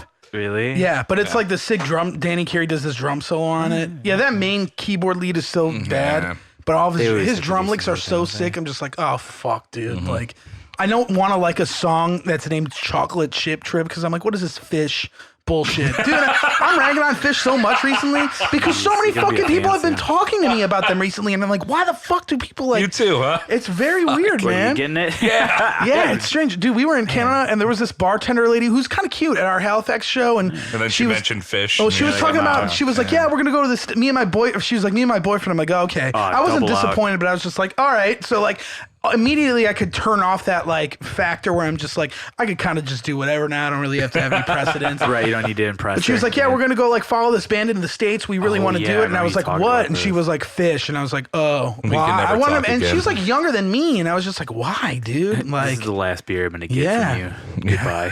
no, she was actually very nice, very I'm cool. sure she was. She People threw that me. follow fish could be nice. She but- threw me a discount on chicken wings, so I was just like, Oh, well, there you go. you know, even though you like a still band that I listens don't to- agree with, but like, that's fine. Not even don't like, just don't agree with on principle. I don't, man. I don't fucking agree with that shit, levels, man. No, Yeah, anything I I agree stand with it. for, it's all bad. My dad likes don't Fish believe too, and anything I Trey has to kind of want to say. be like, dude, snap out of this shit, man. Yeah, but he listens to other way cool shit though. He does listen to cool. He likes his new Tool record. He saw the packaging. He's like, oh, I remember this band, and I was like, yeah. But what's fun? I still would prefer that new A Perfect Circle record over this. Really? Yeah, I off the bat, yeah, because it is more like hook focused music. Oh, yeah. It's a little And straightforward. that dude More Billy condensed. Howardell or whatever, he Yeah. writes some just cool shit. Yeah. Great Like, writer. dude, have you ever listened to the band Catatonia? Yeah. There's some vibes on that record that remind me of that band, and I'm like, this is really fucking cool. I definitely didn't go into listening to that Tool record like expecting something hooky. Yeah, Because no, I would yeah, never yeah, expect that's that. not them. But I didn't hear anything that made me go, I want to listen to that again. But then, you know, you were talking earlier about how like Tool records, when you were younger, you listened to them, and now you're just like, eh. Yeah, Tool records for me are like a massive trilogy of films, like the Lord of the Rings trilogy. Like you can watch that once every decade, and then Yeah. you're fine. And you're You good. don't And you're need set to. for a while. That's how I feel about It's Tool, like I man. absorbed it, and we're good. I don't need That's a to good subject point, myself yeah. to that much time anymore. Like I get it. So you do Yeah. extended cuts back the front, like all three of them. Yeah. I've still never seen all three of those movies all the way through. Lord of the Rings? Yeah. I've never seen. Man. I always fall asleep in the middle of. It's hard not to, but I love those have you fucking seen movies. the extended versions? I own all the do extended you? box sets of those movies. Yeah. I've only watched all of those like once, and that's definitely like it's been longer than 10 years. I don't know. For whatever reason, you think I'd love those movies because it's such nerd shit and it's great. It should be up my alley. But I fucking just go full on like 1 point of IQ. Like I'm like I don't even know. Yeah, it's not Bill Core. I don't think it's Bill Fay Core, dude. Really? Yeah, I don't. I think you're more of like a Star Wars guy where there's more of a balance in in the fantasy shit. Yeah, but too, there's more of a balance in the movies you like as opposed to Lord of the Rings where it's like this is work, dude. You're putting in work when you watch that shit. Dense fucking dude, I made stuff, my ex watch all those with me in one day, and I made her listen to like power metal in between the movies. She didn't leave you. We listened to like like I'm out. We listened. I don't care who you are. Nightfall and Middle Earth by Blind Guardian, and then Rhapsody, and I was just like, yeah, this shit is sick. Were you trying she to get was down with it, man. No, it was cool. We didn't break up until a while after that, but You didn't put on any of the Christopher Lee albums in between? I did, yeah. Oh, you did? Well, he's on the Rhapsody records. He's on one of them, yeah. And then he started doing Charlemagne. Seriously tying it all together. Dude, yeah. Sauron is fucking doing vocals, man. Or Saruman. Saruman, yeah. Full immersive experience. Dude, that guy's a fucking bastard, man. I love Christopher Lee, but Saruman in the movie, I want to deck that dude so bad. Fair enough. Just punch him in the mouth, dude. He's good at playing punchable people. Yeah, he's just, oh man, he's one of my favorite actors, dude.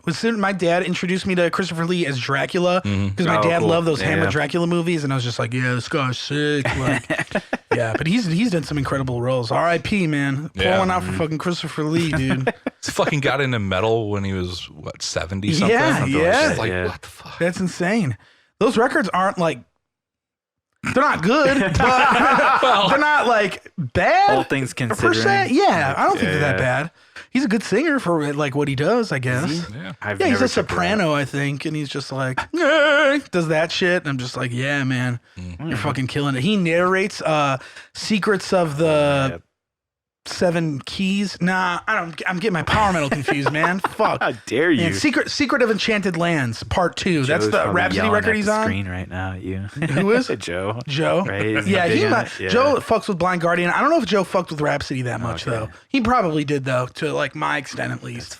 I'm completely out of my depth now. You are, man. We're talking bad music right now, so we're talking. Oh, I'm no stranger to bad music. It's just different language. Yeah, dude, we're talking not bad good music. Shit. I love listening to like that shit on the train every day, where I'm like, fuck yeah, like it makes me want to pull a sword out of the ground on the red line. I'm like, this isn't really the right environment, but it's still sick. Yeah, man. Do it. Exactly.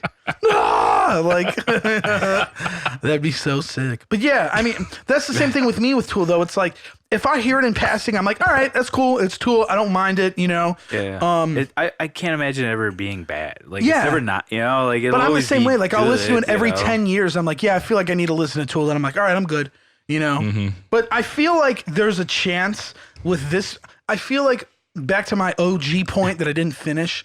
When a band takes so much fucking time to put out music, I think there's a predisposition by a lot of people to be disappointed because maybe it's not what they think it's going to be in their heads. Yeah. You know? Yeah. I mean, I think preconceptions of what it's I think maybe like. in a matter of years, this record might have a better chance of holding up because people like, I mean, you're listening to, people like listening to a band like Tool because you put on a song like Schism and it's like relatively timeless. You know what I mean? Yeah. You listen to that song and it's like, yeah, you feel those emotions and like you connect to it in the way you did. But now you're putting on brand new material by a band that you haven't heard before. And just because of the length of time, they become legendary and they're not going to live up to that. Yeah. So, I mean, are you really going to hear Schism? I mean, I remember when that album came out, I was like a kid, but I remember people shitting on it because it didn't sound like Undertow, which was more of, or an Enema even, because it wasn't that straight, like, they were didn't more have much of back then. Exactly. It didn't have that vibe. Which, and it was that's like, the version of Tool that I like most. Yeah. I like that vibe the too. New stuff, but I like the old stuff. I like it. I like most of their catalog, which is hard for me to say about a lot of bands, but I think I love the early shit and I love this new stuff too. But I think the thing that kind of ruins Tool for me are Tool fans. Yeah, me too, man. Tool fans. Yeah, dude. Those guys, they kind of ruin it for me seeing a guy go off like, oh, Maynard's lyrics are so deep and there's so much hidden meaning. And then I'm just thinking in my mind, I'm like, if you ever said that to him, he'd call you an idiot. Yeah. Right? Like, just fucking listen to music and chill out about it, dude. It's like, that's the thing too about, because I was having this conversation with Max about Meshuggah. I was high as fuck, granted, but like, I think it's a valid point. Like, a band like Tool and the complexity of their music now, I find it very strange that they're as hyped up as they fucking are, man. Because if like a record, if like, I think if Lateralis came out today, a lot of people would write it off. A lot of people would just be like, oh, it's another prog band. You know what I mean? Because prog is so huge now. I don't think it would have the same impact that it did. You know, and I find it weird. I'm like, why is this weird odd time psychedelic bullshit so appealing to so many people? But they just did it. It's like Meshuggah, man. Meshuggah, I love, one of my favorite bands, but I don't really, it's even hard for me to listen to a Meshuggah record front to back because it's so like exhausting and tiring, dude. Yeah. It's really hard to do just getting inundated with so much shit. And it's just like, it's good shit, but it's just too much. It's hard. Yeah. It's really hard to digest a full record by them. Yeah. It's so hard. And like, the last time I saw Meshuggah was like the first tour they did on their newest record, and they were at the House of Blues.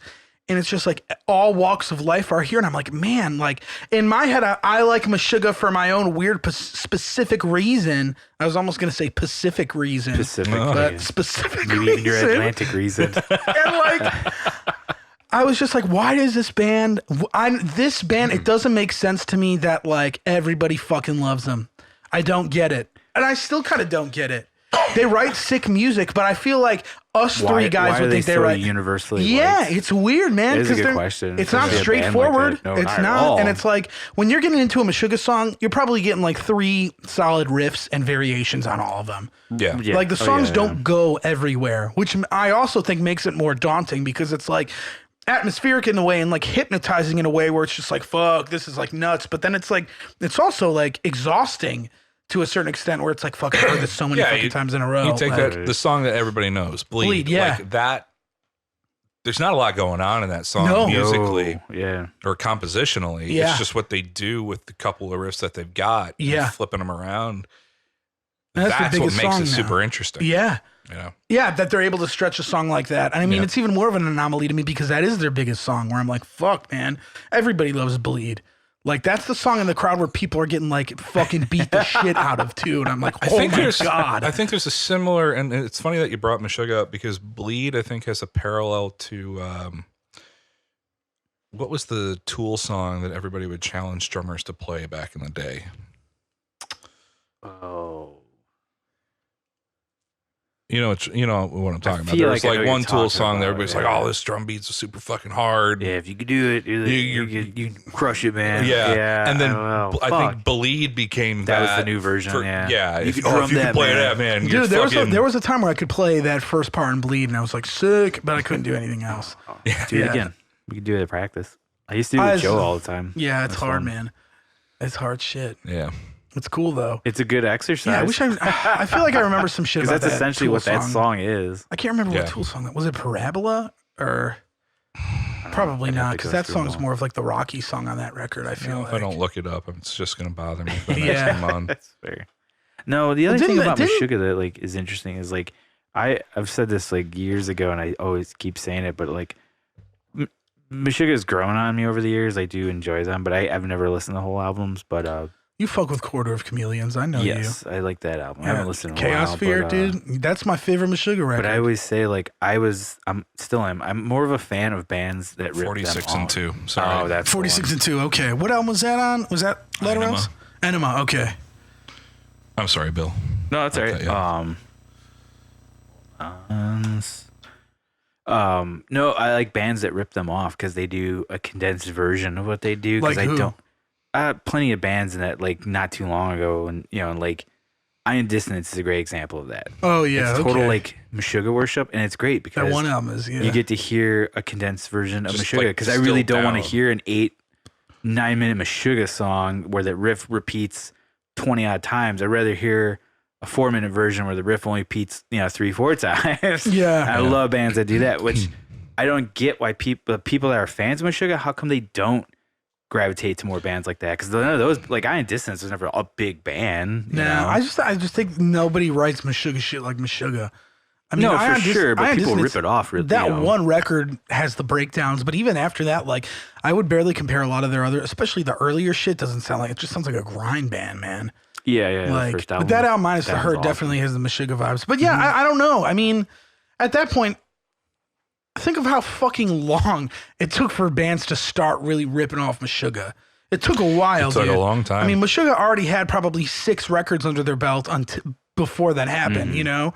I mean, I remember because Obscene came out in like 2007 with Bleed on it, which was a massive success. And then like you had Periphery start to come out and Tesseract and Monuments and Fell Silent and like the whole gent wave really came aboard there. So I remember thinking like, what the fuck is Meshuggah gonna do now that like everybody's capitalizing? Because now everybody's eyes are on them too, because they're like, oh shit, like everybody's ripping you guys off. And then they came out with Colossus, and that record I love it a lot now. I hated it when it came out because I feel like it's almost their 180 response to like the gent scene. I mean, it does have their sound, but the songs are like they went back to actually like recording drums at a studio. Yeah, instead of using they tracked everything live. Yeah, instead of using like Superior Drummer and like the songs were much more stripped down, and they were also just weirder songs. And that's why I was like, I didn't like any of it because I was like, I don't think any of this is catchy at the time. And I was also kind of like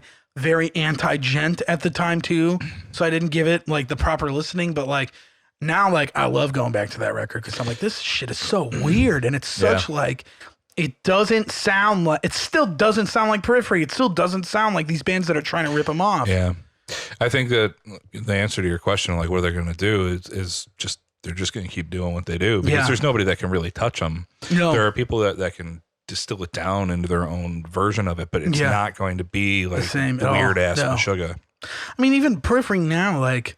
They have those parts, but it's like I don't even think like feel that they're their own like in their whole other like category now, you know?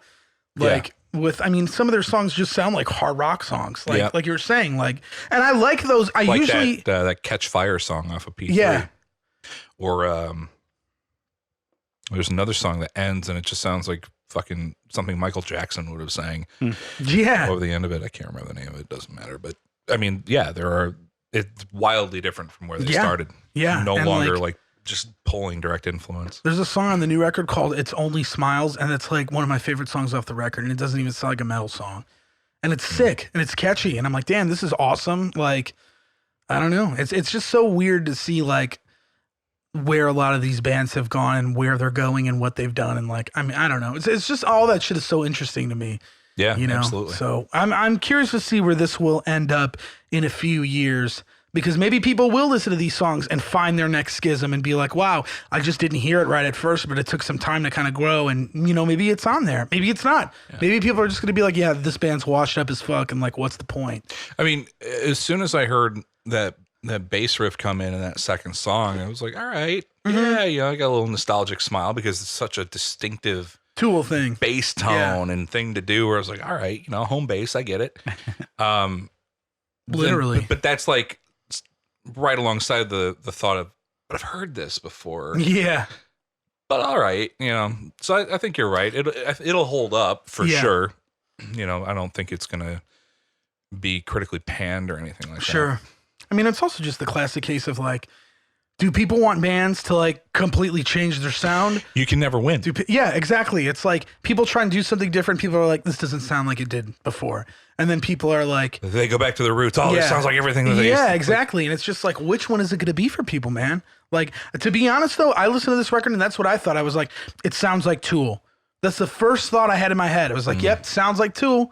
Like, I don't hear anything that different. But then again, part of me was also like, I didn't really study Tool's music so hard that I would be able to really nitpick a lot of new differences. And I went into this album cold, man. We listened to like half of Lateralis when it got uploaded. Me and Adrian are the only ones that like fuck with Tool at all. Like everybody else doesn't really like them at all. And like, me and him like put on half of it, and then everybody was complaining. We were like, all right, we'll just put on something else. Like, that's fine. And like, it was cool. Fair. I mean, yeah, I get that. I thought it was so sick that they were able to chart with all their fucking records on the Billboard 200. Yeah, sir. Again, that's Pretty an crazy. impressive fucking feat, man.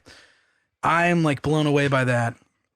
What I'm really interested to see though is that band I mentioned earlier, Brockhampton. They're like a rap collective. Their last record debuted at #1 on the Billboard last September, and their new record dropped. Their first record since then. I'm curious if it's gonna like hit that Do as hard. well. Yeah, but it dropped the same day as that Taylor Swift record, so part of me is like, oh, they might have some hot competition. Yeah, they might be fucked. Yeah. Talk about a pop star that stayed I haven't even heard any of the shit on her new record, but she's still completely relevant and people still fucking love her, man.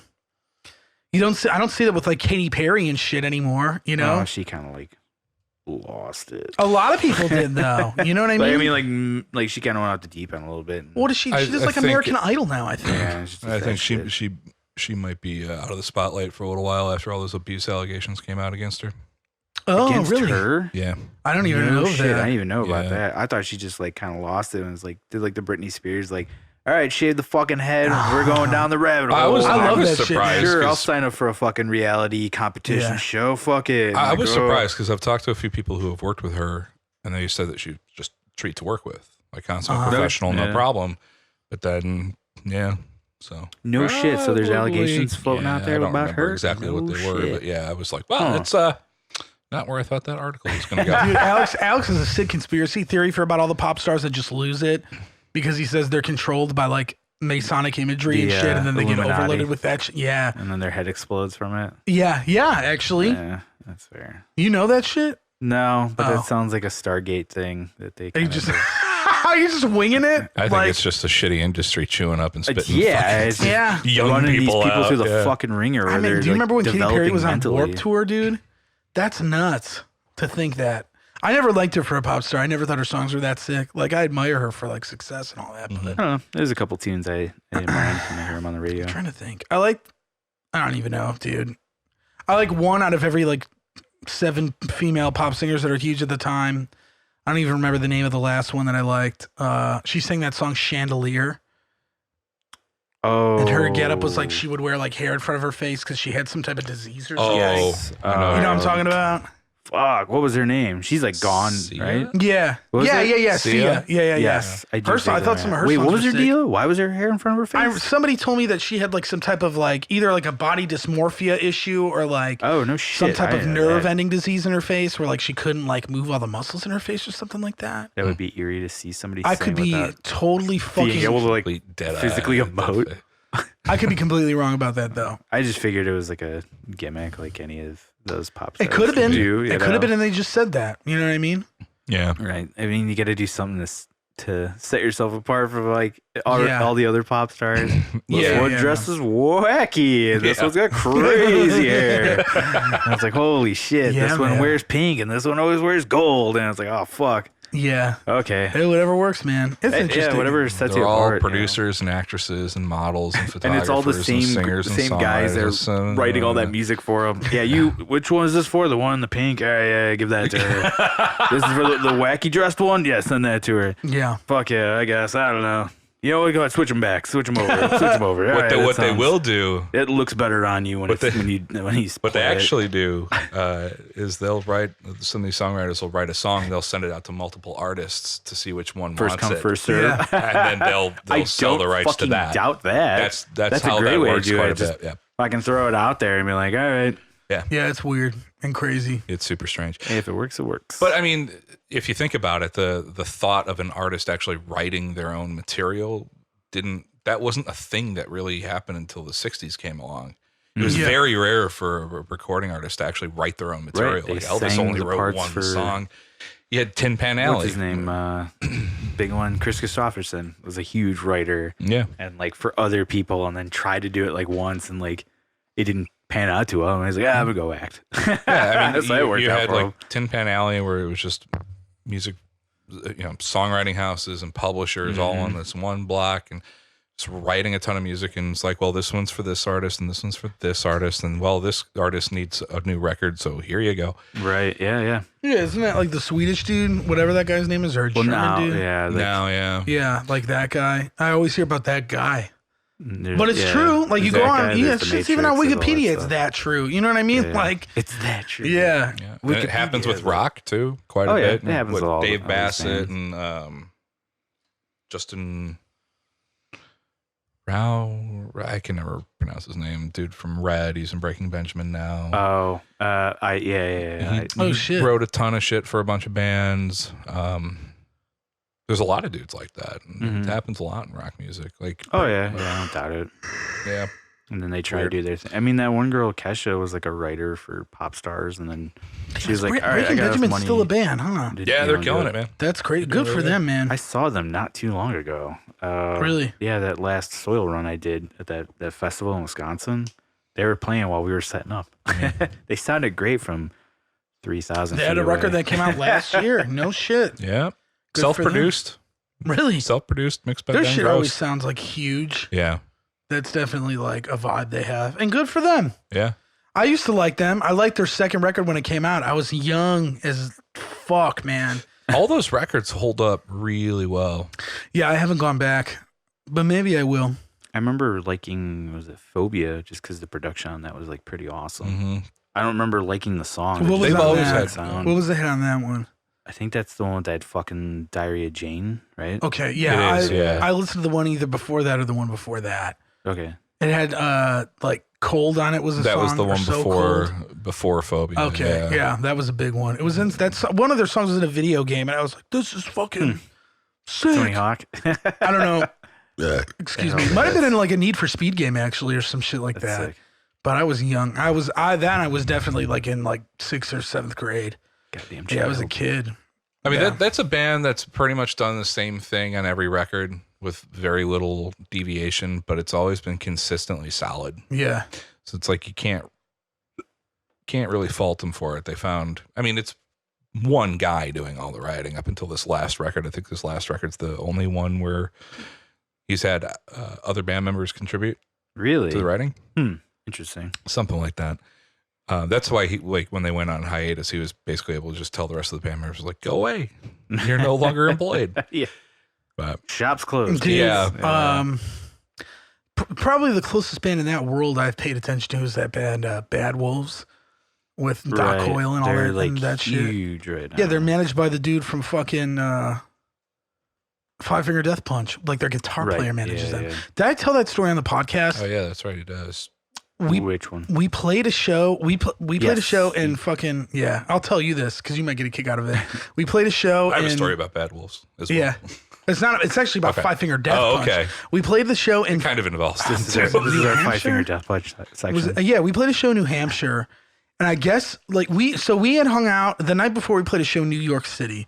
Alex Hoffman, the OG singer from Fallujah, came out. He brought out Tim Gorgeron, who's the singer from used to be the singer in Within the Ruins. And I know he's tight with Tommy Vexed from Bad Wolves. They had a killer time at the show. They were like, they enjoyed the music a lot. Like they were buying people beers and shit and fucking hanging out. And it was really cool because I was like, this is nuts. Like, and the next day we didn't see it until after we played because we're fucking morons. The bass player from Five Finger Death Punch messaged our band's Instagram account saying, hey, Five Finger has a day off in New Hampshire. We're looking for a place to hang out. What time you guys go on tonight? And I was just like, Son of missed a that opportunity. bitch. Yeah, like fuck, man. And it's really him. Like it's so in like I could crazy. find it. It's in our fucking Did you guys at least inbox. message him Yeah, back? I did. I was like, dude, I'm so sorry. Yeah, that's I've heard exactly that what I guy's did. a really, really cool guy. I think it was Rick who had interacted with him years ago. They were headlining Mayhem, I think. Rick, myself, and a buddy of ours went, and we ran into a buddy of Rick's who was Five Fingers stage manager. Oh, okay. And so he brought us back behind the stage out in Tinley. He's like, "Hey, come hang Chris out." 5 FPDP Chris Kale. Yeah. That's the dude. We are in town. Yeah, you guys have set times for tonight. You are down. Yeah, with the dreads with the beard. Okay. We are in town for a day off, looking to come down and check it out. And then we were like, sorry. So we were like, dude, we were like, fuck, man, we're really sorry. Like, we missed this. We fucked up. And like, Adrian was like, hey, sorry we couldn't meet the other day. But he's like, if you really don't mind me asking, how did you hear of us? And he was like, Bands in Town app. Then checked you guys out on Spotify. Wow. Crazy. Yeah, Nice. This is a dude with the beard dreads. Yeah. That's funny. So so we see their crazy stage production. We actually didn't watch their show. No, I mean, like you said, you went on stage though. Right? No, we went behind the stage where all the buses were and where catering was. Oh, okay. And cool guys, Rick and I were completely Rick was fucking annihilated, and I was kind of drunk, catching up, playing babysitter with him and Dave, and so we go and we get dinner, and they had a celebrity chef. Oh, of course. Okay. God damn it. So we're like in line, like getting food, and there's this guy walking around. And he comes up to us like, "You guys want some ribs?" And we're like, "Yeah, of course we want ribs, of course." And like Rick and I are just like eating and drinking and not really paying attention. So I turn to the guy, and it's Tommy Vexed. Oh shit! Oh, I'm shit. like, "What? Oh. What?" And he had cooked all this food, and it was delicious. It was amazing. And That's awesome. And then we got really, really drunk. Because they just had this table where you could go up and just get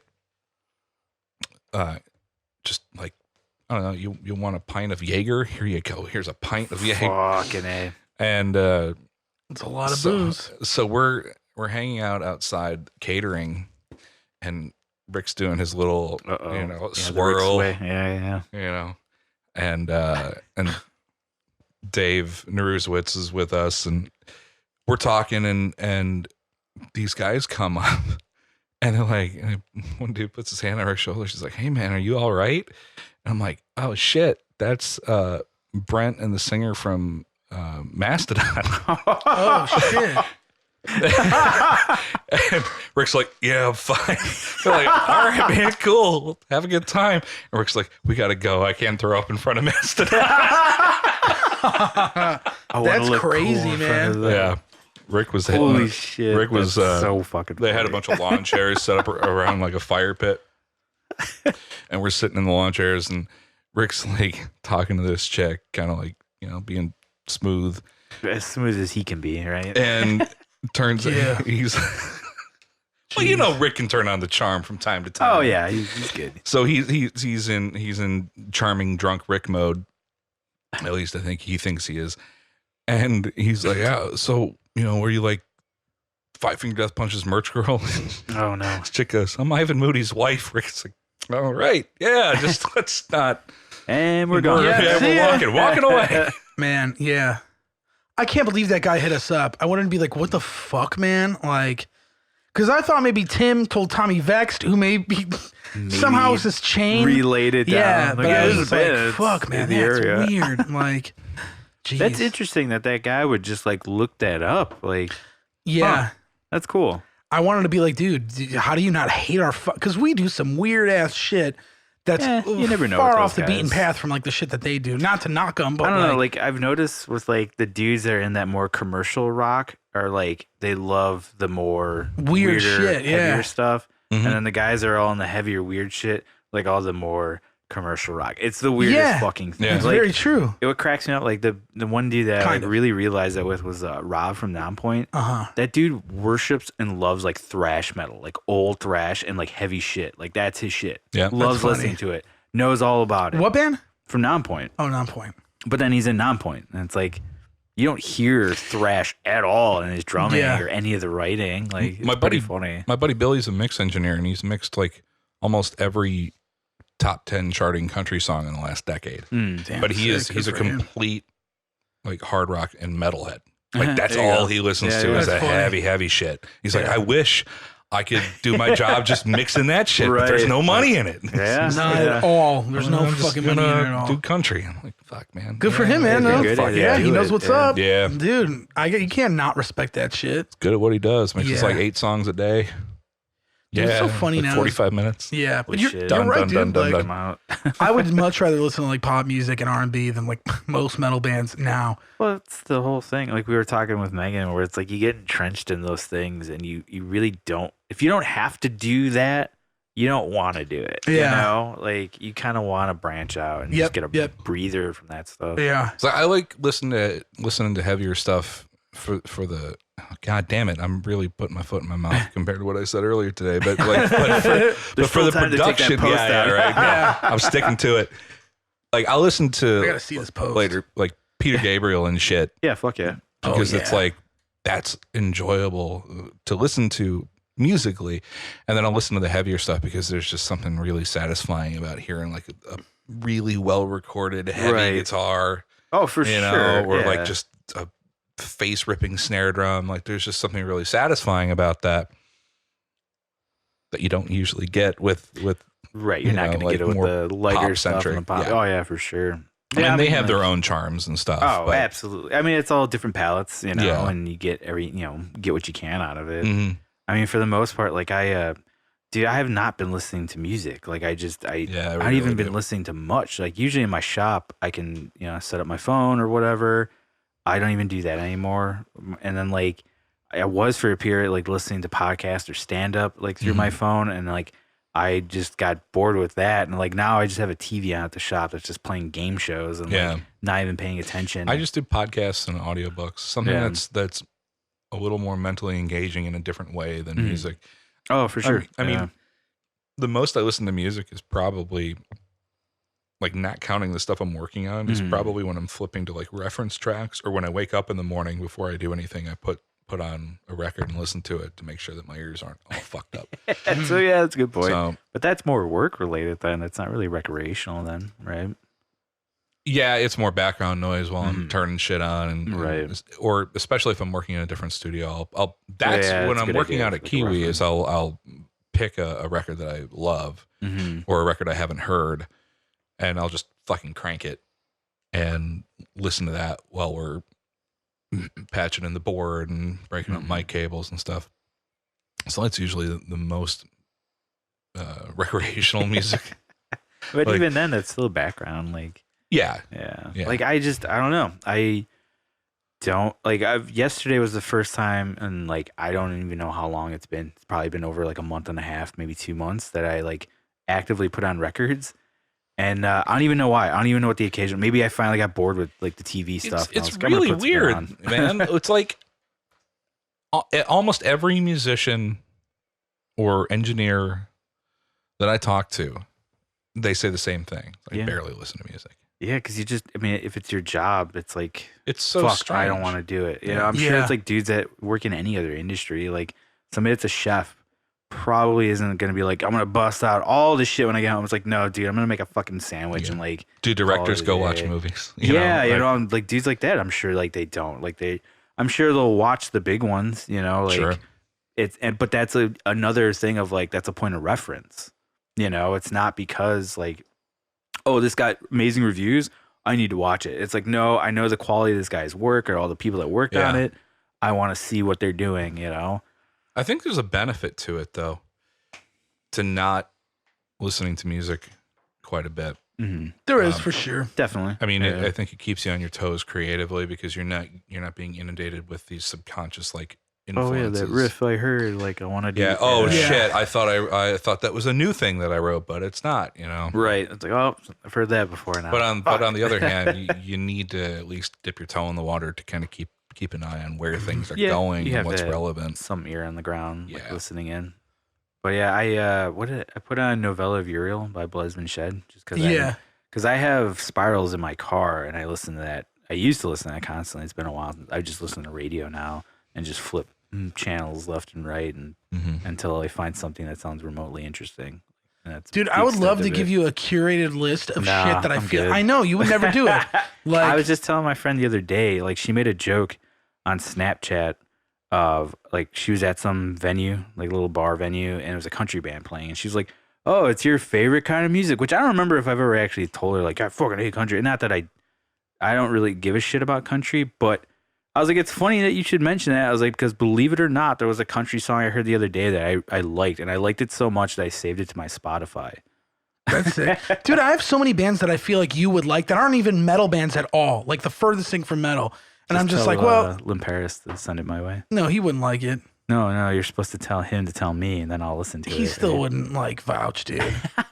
He couldn't vouch for it. No, I don't think he would like some give of it this. a I mean, shot. he might. Yeah, I don't know. Try. I don't think he would, but I won't like. I mean, the timing's got to be right, but that's not on you. Yeah, what? It's on Eddie. No, I mean, if you were to send if I actually sent you songs, ahead. yeah, I will. But I don't know. I got to be, like I said, in the mood to branch out from not Netflix or not game shows. Buzzer. Yeah. Yeah. Like, and it's hard to do because like I work in a shop where everything's fucking loud as shit. So I'm going to miss a lot, you know? Like that's why I like going back to old stuff where I'm like, ooh, I'll stop the saw for 5 seconds because I want to hear this fucking riff. I'm like, all right, we're good. And then just get back into it, you know? Yeah, I don't know. To really like listen in on music is difficult for me. Like the only time I've really been doing it is if it's our friends' bands. That was a while from. I mean, now that I commute to work every day, I listen to music so much more than I took. Like when I was doing that driving job, I almost like stopped listening to music and was just exclusive on podcasts. Right, probably because you just burnt yourself out. Yeah, and it's just like, it's a different, like you were saying, it's a different style of listening too. You know, it's more it's active in a different way. You know, I was watching this.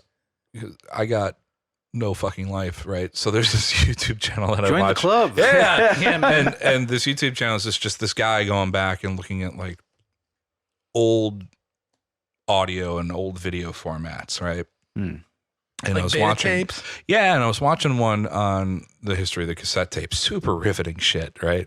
That's so sick though. It's cool I was really interesting, but default argument of the reason why this is popular because of the porn industry is the only reason why like they always bring that fucking shit up with like HD and Blu-ray, and it's like, oh god.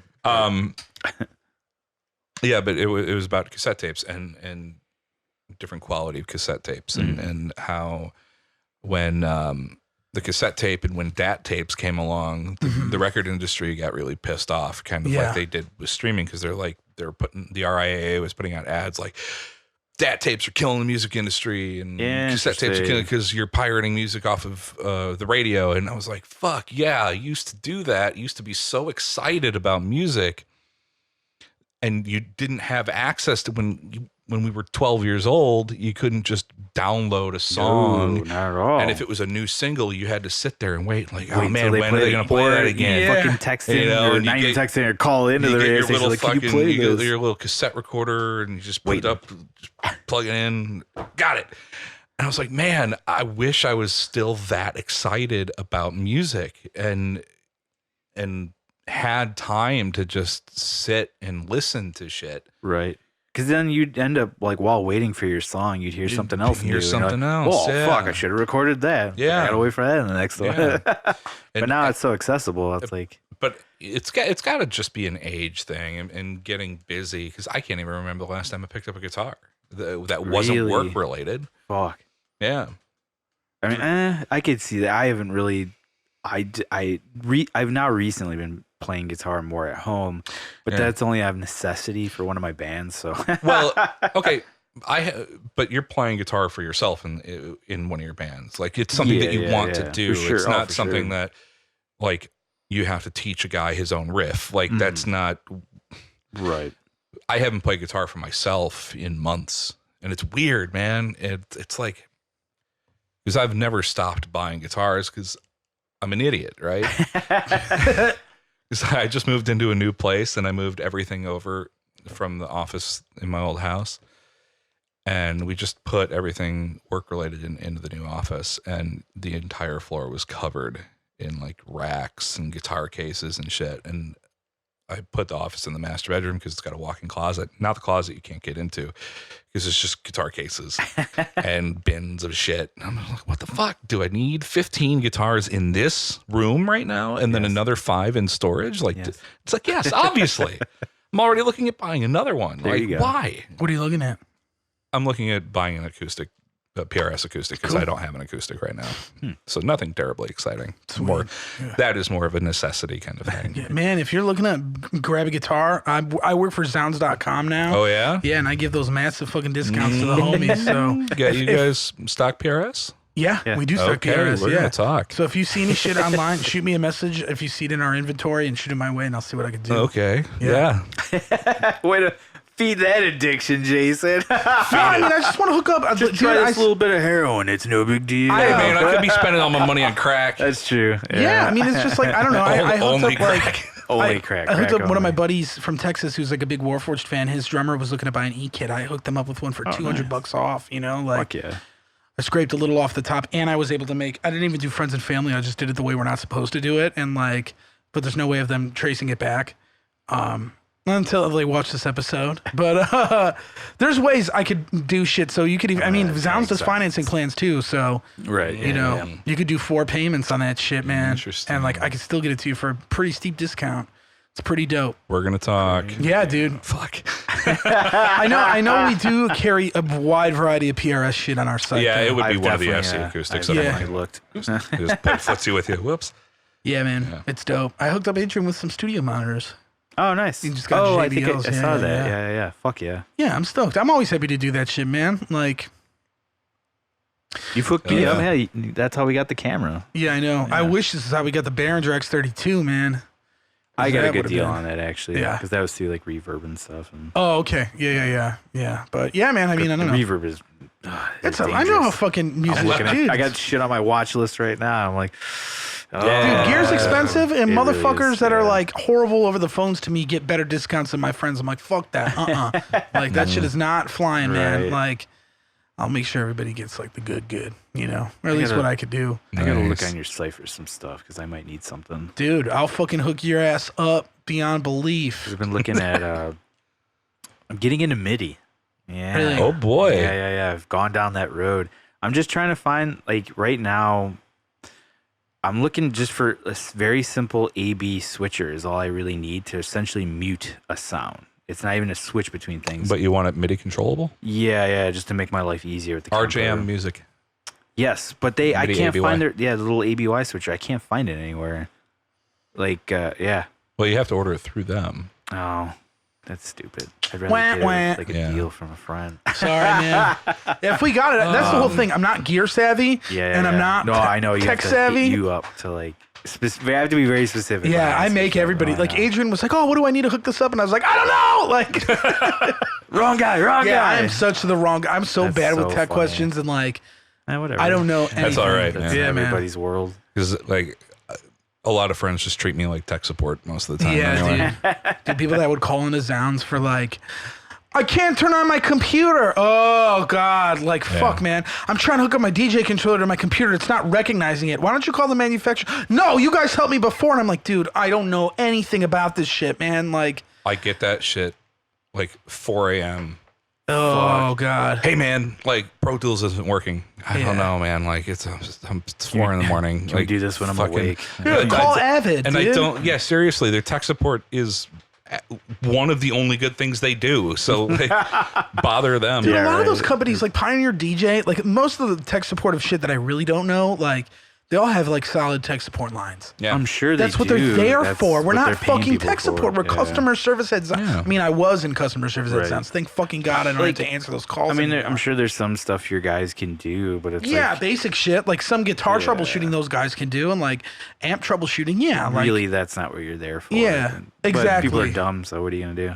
the basic shit. I mean, I even learned a Yeah. lot of stuff like about I'm sure. you know troubleshooting an amp or troubleshooting a guitar, and then like. But I mean, Yeah, if it's like, fucked up, I'm it's glad fucked I up. have friends like Jordan here, where it's like, if I do have Yeah. a question, I'd be like, And I'm but I'm all- not going to like, ask you at 4 in the fucking morning. I'm always like, willing to Jesus. help, but Yeah.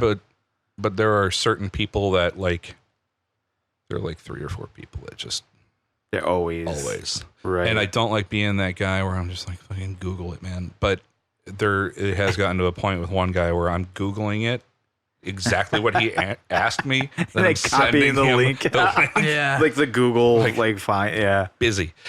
That's a weird one. Like my go-to is always go to Google and YouTube first. If I can't find it in there, then I'll start hitting up the friends like, hey, what the fuck's going on? But you also have a lot of knowledge on that shit, period. Like, yeah. I mean, way more than I do. That's for fucking sure. And most people I know. But I do a lot of like homework on that stuff, and that's why, and I You're a like problem it. solver, It's like, enjoying. Yeah. You are that type of guy. I'm not a good, like, with like handy problem solving, mental problem solving, I got you covered, man. I'll pump you up like there's no tomorrow. It's the one plus side of living in the world we live in with like Google and YouTube. There's so much shit you can just do that I go through, and just like you can find almost anything you need to know is like out there. And for free. A lot of it for audio stuff, like technical shit, is just like read the manual, man. Like they put that booklet in there for a reason. Yeah, there's a reason why there's a big booklet in there. Yeah. I mean, even on Sound's website, if you go to any product page, if there's any like manual that's included with the product, we have the PDF file on our website available to download for free. You know how many fucking PDF manuals I have on my phone just from looking up shit? Yeah. Just trying to find out the information from there. And you can search PDFs. Yeah. Like, you can still Control F that shit. Yep. And then it's like, here's exactly what I'm looking for. Right. Like recently with the whole MIDI AB thing, I was trying to figure out multiple ways, and it's a world that I don't know. So I was like, maybe I'm not wording it right, and I wasn't quite finding what I was looking for. So I did end up going on Kemper's forum and just like, hey, anybody out there? Totally worked. Found some cool shit, and I was like, all right, I'm an idiot. Thank God there's people out there smarter than me. Well, you're learning too by doing that shit, like, and it's awesome. So it's a great tool. It's great, and I'm like, okay, now I can do it. So what do you?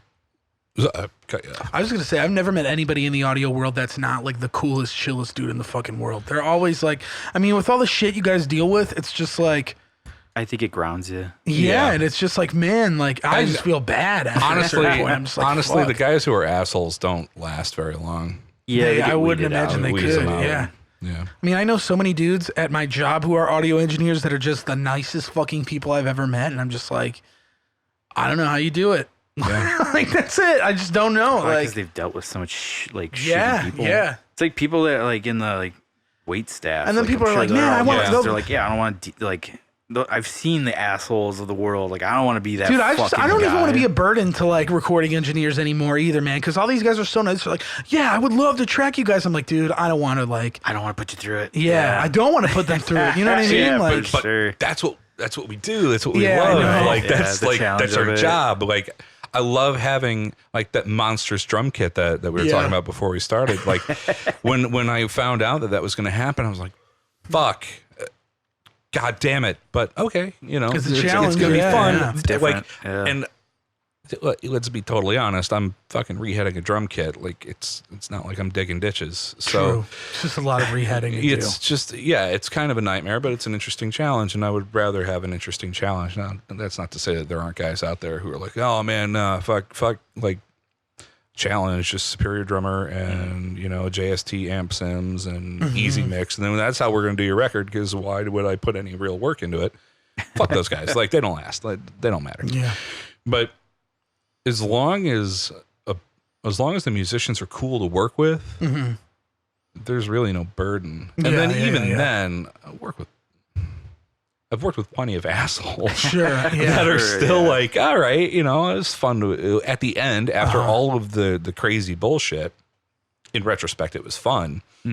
But I mean, that you do want to be as prepared as possible. But, I mean, that's more for like the quality of the production is going to be infinitely better if everybody's prepared. That's the whole yeah, exactly. I mean, even when we were recording with Paul, whenever he had an idea, I would always try it. I'm always like, yeah, fuck it, let's try, man. Like, you're here to suggest those things. I'm here to, nice we hired you for a reason to do that shit. Yeah, and it's just like, let's try this. Like, I mean, different drum techniques, different miking techniques, different things to like, hey, why don't we try this for this part to, try and get this sound. I'm like, yeah, fuck yeah, Yep. Like, I try to be not a shithead drummer, like, in the studio. Yeah, I do the same thing. Like, it's just... sometimes it's hard, when you're playing complex shit that, like, is hard to play, and it's just like, But I don't know. I mean, me going into it, it's always, I try to think of like, I want that person to go on, and if they're going to tell a story about me in the studio, it's a good one. I don't want to be one of the fucking horror stories. Yeah. That's always, and I don't think I'd ever be that person, but I feel like I'd have to try really hard to be a horror story, but at the end of the day, that well, is I mean, in the back of my you would head. never know because most guys aren't going to name names when they're telling the stories. Yeah, right. Anyway. That's true. But I mean, like, I don't want to be like out like, hear it like secondhand from somebody like, yeah, my buddy was recording this band, a metal band, and this dude wore a lot of cat shirts, was a real piece of shit. I'm like, fuck, that's me. I'm like, God damn it. Like, fuck. There is always that. Yeah, but you'll probably never be. No, that I don't guy, think I would man. ever You're too, be one of those dudes. Yeah. Yeah. There is always that concern that it, I'll go tell a story, and then the guy will hear it and he'll know. Yeah. And then I'll have Or to they go, catch on and like, I know who that guy is. Like, oh, fuck. Yeah. Shit, you're currently All right. paying me money. Fuck. Tomorrow's gonna be relay this weird, back but- to him, please. So I usually give it like a year before I see it. Right, yeah, there you go. That's good. That's good. That's a good, then you get your clientele in where it's like, all right, this could have a little bit of mystique to it. Yeah. But at the same time, I do enjoy those horror stories. Well, I know. only tell stories that are just overtly funny. Yeah. Right. Like yeah, publicly, yeah. like Yeah, for sure. one-on-one, candidly with friends, I'll tell about For sure, crazy, yeah. ridiculous shit. But so I basically don't wind up with any stories because not a lot of funny shit happens. It's just it's either everything's going really Like smoothly headache stuff. or I want to murder everybody Yeah. or myself. But, Right. yeah. Murder suicide for sure. Man, I'm a little picky with who I work with. If I don't like the music, but the people are really cool, I'll probably work with them. If I like the music, but the guys are shitheads, I'll probably work with them. That's a hard trade-off, man. Has there ever If been the money's right. Yeah. Has there ever been a project where like halfway through you're like, fuck, I've dug myself too deep. I quit and, a like- record in March. Have you really? Yeah. What's that like? Having to do that? Like that's got to be rough. So the background on the story is, and this might be a bit of a long one, but I'll try to keep it short. There's a pop punk band that I was working with, and they hired me specifically. They sought me out. Okay. So they were familiar with your work. Yeah, And they sought me out referrals. specifically to produce a record, and they were young guys, really talented songwriters, talented musicians, on the ball. And I didn't really have to do a whole lot to the songs. Everything was tight, just a couple changes here and there, structurally, a couple changes lyrically and melodically in the vocals. Pre-production went really smoothly. They had demoed everything out. I went over the songs. It took about a day to go through all the changes that I had in mind. And everybody seemed on board. We go in and we did the entire record of Kiwi, like everything. Like usually it's drums there and then everything else at my place. Just saves money. Right, but they yeah. wanted to do everything there. So they're blowing like $1,000 a day fucking Yeah, if they can for afford 6 it, songs. fuck it. Yeah, absolutely. Yeah, if you get the money, go ahead. It's a better environment personally, I think, Right. to do it that way. I think it breeds creativity a little bit more because everybody can kind of spread out. So we go through drums. First day was set up and we tracked a couple songs, but it took 3 days to cut 6 songs worth of drums because the drummer was hyper particular. He was a very good drummer, but he was hyper particular. And this is the first actual, About like the takes he wanted and shit. yeah. And this is the first record that he had done. Well, something's going on today with this thing. It's me. I thought that was my phone. Luckily you can keep going. Yeah, so he was hyper particular, which is fine. It's their time. But I am also producing the project as a whole, so I have to keep in mind like scheduling and budget. So we get through drum tracking, and the way that was going was we would track a song, I would give it to my assistant, he would edit it while we continued on. We finished up drums, and I told the drummer, I'm like, go with Jarrett. He's going to go through all of the edits and all of the comps and make sure that you're good on everything. I'm going to tear down the kit as soon as I get the go ahead. And then we're going to set up and start getting guitar and bass tones. He's like, all right. So he goes over everything with Jarrett. He comes back in. He's like, cool. I'm like, all right, cool. We strike the console. And when I'm cutting drums, man, like I'm using every bit of that console. Like, I'm compressing on the way in, EQing on the way in. I want it finalized as much as possible. So we take all the recall notes and all the pictures and stuff, and we break the console down, and we set up for guitar. And about 8 hours into, and this is the next day, about 8 hours into getting guitar tones, we're just about happy with everything that we have set up. And I see the drummer come in, and Jarrett's behind him, and I'm like, shit. Drummer goes, I want to reset up the drum kit. and I want to punch in a couple of spots. I'm like, is it stuff that we can edit? And Jared's like, yes. I'm like, then let's just edit it. He's like, no, I want to recut it. And so I had to explain to him, it's like, setting up a drum kit is time consuming to begin with, but we have to recall the entire console. Thankfully, we hadn't moved the kit, but we did break all the mics down. We have pictures and measurements, so it's like we're gonna have to measure everything off, and then we're gonna have to retune. Fuck that. And then we're gonna have to go through and check the EQ and pre on every channel and match it, and then we're gonna have to match the tuning for each shell to the part that you want to drop in on. Dude, I'd be stabbing a motherfucker at that point. Well, see, I don't mind. I get money. Yeah, that's true. I don't give a shit. But I am telling them, I'm like, this is going to put us significantly behind, and it's going to cost you like another $2,000. Yeah. Because to drop in on these songs, this is a full day thing. And all of the progress that we've gotten on guitars, you know, Bill, miking up guitars is so much more finicky. Like a millimeter will completely screw up the guitar tone. I'm like, so we're probably going to lose all the progress that we got. We can get close, but we're probably going to lose it. Mm-hmm. And I was like, so it's up to you guys. I suggest we don't do that. But so they're like, no, we're going to do it. I'm like, all right, well, we'll see you tomorrow. You guys go home. Jared and I are going to start setting up. You know, we leave at midnight. We're back at night in the morning. And we're still setting up and still dropping in. And the way it would go is Jared would sit behind the kit and hit the snare drum. Oh, no, it's got to come up. No, it's got to go down. All right, go in. And he dropped in, I swear to God, dude, he dropped in 3 fills. So anyway, that kind of pickiness and ridiculousness went through the entire recording process. Was it that guy in particular? It was him and his brother, who was the singer. Okay, who were like that, but mostly the drummer. All right, I know one pop punk band that I'm friends with, and that's the key indicator that it's not them. So I'm like, no. All right, killer. Like, no, they haven't released the record yet. We tracked that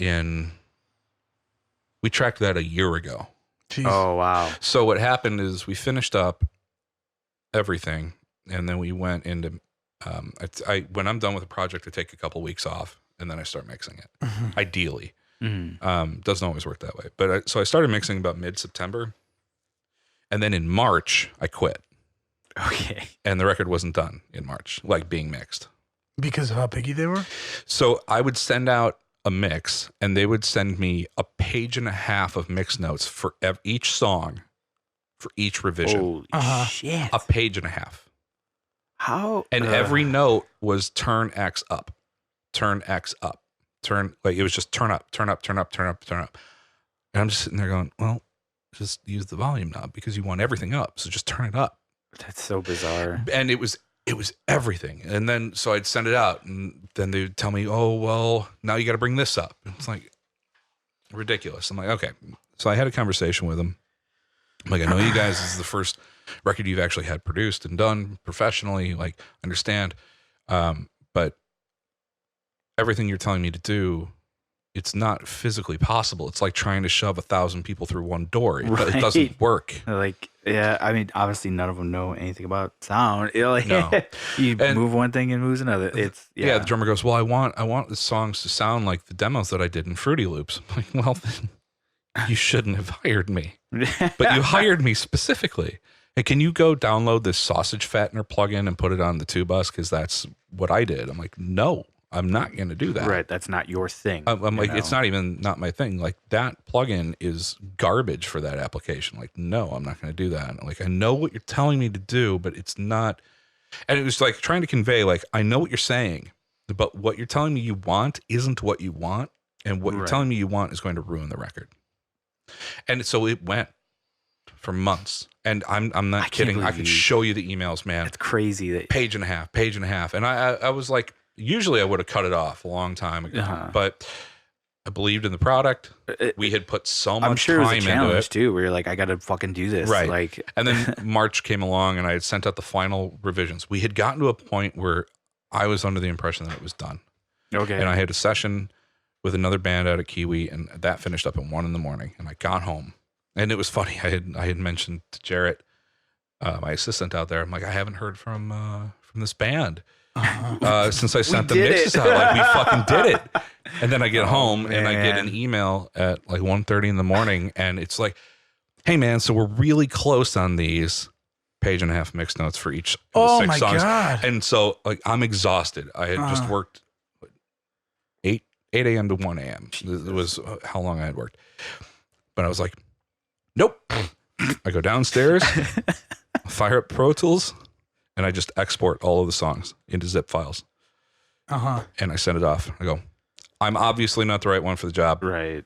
Find like somebody else that can do it. It sucks having to quit a project. Like I'm it sure. sucks because it feels like you're cheating people out of money that they've paid. But at that point, it's like, no. Well, if you're putting so much work into it and you're doing pack deals on shit, man, yeah, like, so that's a lot of fucking work. So I didn't hear from them for months. And I just heard the mix.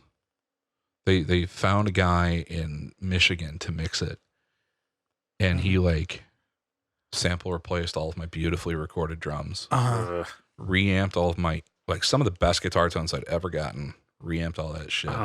The whole mix distorts on every downbeat, like the downbeat of a chorus or the downbeat of an intro. It just goes, it just crunches. Just terrible. And then I'm like, something was weird about these mixes. So I pull up some of their mix notes, and it's like everything that wound up happening in that mix is the opposite of what they were telling me to do. Really? So I'm like, what do you guys even? They just probably their communication sounds like it was god awful as well. Absolutely terrible, man. And I had multiple conversations with them, and that was probably I've only quit 2 records. Really? Right? Yeah, I've only quit 2. One I quit, they wouldn't let me quit, and then they fired me 2 days later. Which shows that I was fine with that. I'm like, well, now that I was fired, you still owe me money. Give me money. Right. Like I did the work. Because I was willing when that was like 2011.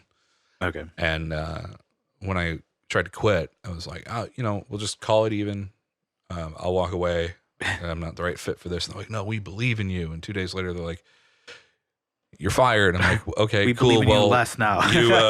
Thanks, guys. Well, you still owe me this money now. Right. Like I put in the work. Yeah. So it's tough, man. Like there are definitely points in projects I've come really close to that with one I'm working on right now, where I wanted to tell the band to go fuck themselves because they're like torpedoing their own record and making really bad calls. And it's a nightmare, but see, that's the thing that like I don't get, man. Like maybe somebody in that band is some sort of like pseudo audio engineer, maybe. No, see, probably like, not. I can see that being an issue where it's like you have a guy in the band that claims to be an engineer, maybe he is an engineer, and he's going to be picky about your work, and I can see that shitty. It's like, well, why would you even hire somebody at that point?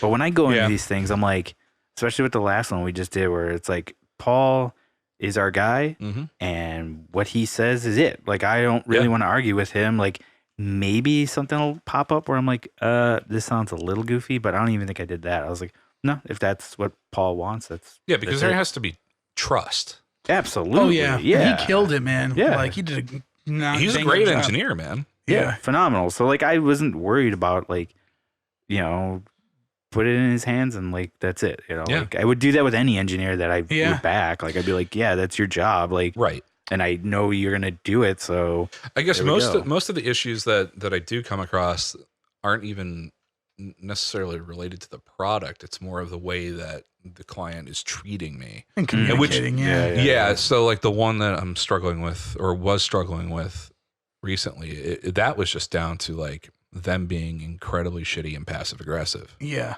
And like not understanding boundaries. So I moved last weekend into a new place, and I had told everybody that I'm working with, like, I'm going to be unavailable for like 3 days. Which is fair enough. And that was rushing it. That was me breaking down my entire office, moving my entire house, and then setting up my entire office the next day. Yeah, to work again. To continue working. So I told him, I'm like, I'm going to be away. And then he was like, yeah, no problem. Totally cool. And then just texts like, hey man, where are those mixes? Hey, I don't think we're going to make this deadline. And I'm like, what deadline? the self-imposed deadline of September 1st that you put on me a week ago. Oh, fuck that. Yeah. 2 days after we finish tracking your record, you're going to give me 2 weeks to mix this thing in the middle of which I'm moving. I'm like, with no discussion of it before. No. Right. That's great. So it's just like sending me blank emails where the subject line is just mixes. Oh, fuck you. Seriously. Ugh. So I confronted him about it. I'm like, you gotta back off. Like, I have been in my new apartment for 13 hours. Give me some space. Let me unpack some fucking clothes. Yeah, get fucking settled. Like just not even settled. Like, I haven't been able to unpack anything because I've had to go back and start working. Mm-hmm. Like, this is the most free time that I've had since I moved. And he got really upset. He's like, well, you're just telling me to fuck off. I'm like, I'm not saying that at all. I'm saying, but at the same time, give me 24 hours. Yeah, and you would have every right to say that at that point. Absolutely. Dude, if you were moving, I would expect nothing less than a month of time for you to 3 days to set up a rig like that and shit, as well as move. Like, dude, that's not...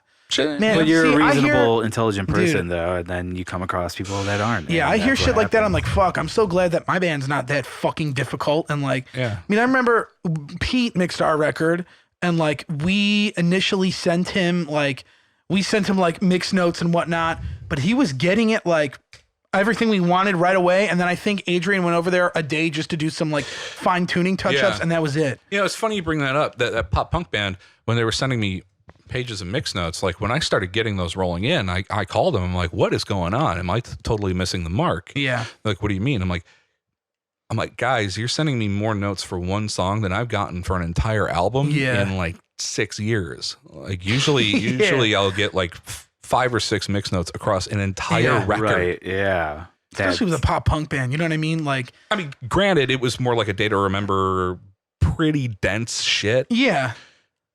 But it's not some weird prog shit where it's like very dynamic based and in and out and like, I don't know. Maybe it is. I've never heard. No, I mean, there were a few songs where the drummer decided to throw like 40 tracks of programming in after the song had been finished, and it was never tracked with that in mind. And I'm sitting there going, do we need 4 tracks of timpani that is all playing conflicting beats? And since timpani's a pitched instrument, it's out of fucking key. Do we need it? Yes, we need it. All right. It's in. So fuck that. I mean, that song in particular had over 20 tracks of percussion elements in a very broken down, quiet bridge that slammed into a solo. And they're like, when the solo comes in, it doesn't go anywhere. I'm like, yeah, I know. There's more tracks of shit going on in that quiet bridge than there is when the solo comes in with these roaring guitars. Like, it's arrangement, man. Right. Yeah. Like, songwriting and arrangement is what makes a good mix. It's not the guy mixing the song. That's not how that works. Shovel a bunch of shit in one spot, and it's like, oh, come on. Right. What do you want me to do with this?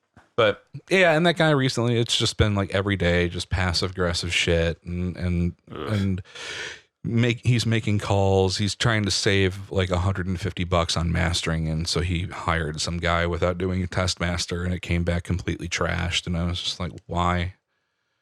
I'm like, dude, I'm almost saying this person's name, and I'm not going to. But it's okay if you do. I can edit it out. Yeah. It's not a big deal. I've been pretty good so far. I think I can do it. But I'm like, dude, you're trying to save $150 on a part of the process where you shouldn't be trying to save money, and not to mention like the price to master that record is not that much anyway. Let's just do it the right way. And he's just fighting tooth and nail on everything. He even goes like, oh, well, the rest of my band members like this mix direction as opposed to this one. I'm like, oh, really? So I start texting all the band members. I'm like, have you heard the news? It's like, we haven't heard anything. I'm like, why are you fucking lying to me? What is this manipulative baby shit? Yeah, dude, that sucks, man. What a nightmare, dude. But it'll be done tomorrow. I got 3 more songs to mix. They're being done tomorrow morning, and there you go. Then I'm not involved with mastering, unfortunately. So it's like, go. Yeah. Jeez, dude. Fuck, man. So that's rough. So that's the thing. That's the shit that I usually deal with is that interpersonal communication shit. It's not anybody being difficult in the studio. That's very rare. Yeah, just the communicate. I don't know. I mean, yeah, fuck that shit, man. Whenever we like communicate with anybody, it's through our band email, and usually one person is doing it, and nobody listens to me when I say correspondence through email. Yeah. I need an email. That's how we do everything, though. That's like literally how I talk to our agent. That's how I talk to. That's how we do our merch. Like, man. Like, I tell guys, like, if I've worked with them a shitload in the past and they shoot me a text, that's fine. I don't mind that. But even then, I would rather them keep it in email. And I'll tell people, like, if you don't email this to me, I'm not going to listen to it, because if you text me at 3 a.m, some mix note, how do I know you're not drunk or high? Or that you've been listening to the song for 12 hours and now you're nitpicking or whatever. It's like, just email it to me, man. And like, let's keep a record of everything that's going on. Communication skills, dude. Yeah, man. And like, people don't have them for shit. Dude, I think the only time sometimes our booking agent will text me something small and quick and I'll respond there. But he's the one who's always like, let's keep it in email. And I'm like, yeah, that's fine. You know, whatever somebody else prefers. I mean, if it's time sensitive, it's not always practical. Exactly, I get it. Yeah. Totally. But even though at the same time, everybody has access to email on their phone. So it shouldn't be like, and you know what I mean? I mean, I'm not working with any bands that are on a label right now, so nothing is time sensitive. Yeah. Nobody's fucking dying if I don't get this mix revision out tomorrow. Dude, I even feel like bands on labels, at least like, well, maybe on our level, there's never like a date, like you have to have this. I can't imagine our record label being like, you have to have this done then. Like they totally would never be like that. Yeah, but you guys are they're like, hit us up when you like hit us up when you they're just lax, man. They're just hit us up when you have something in mind. Okay. Like sick, you know? Which is the way the business model should be. That label breathing down the neck shit that you heard about 10, 15, 20 years ago, that is just awful. Yeah, I went horrible. through that shit. It's terrible. I went through that shit. That's why I lost my mind and was fired from a band. Yeah, it's like all that.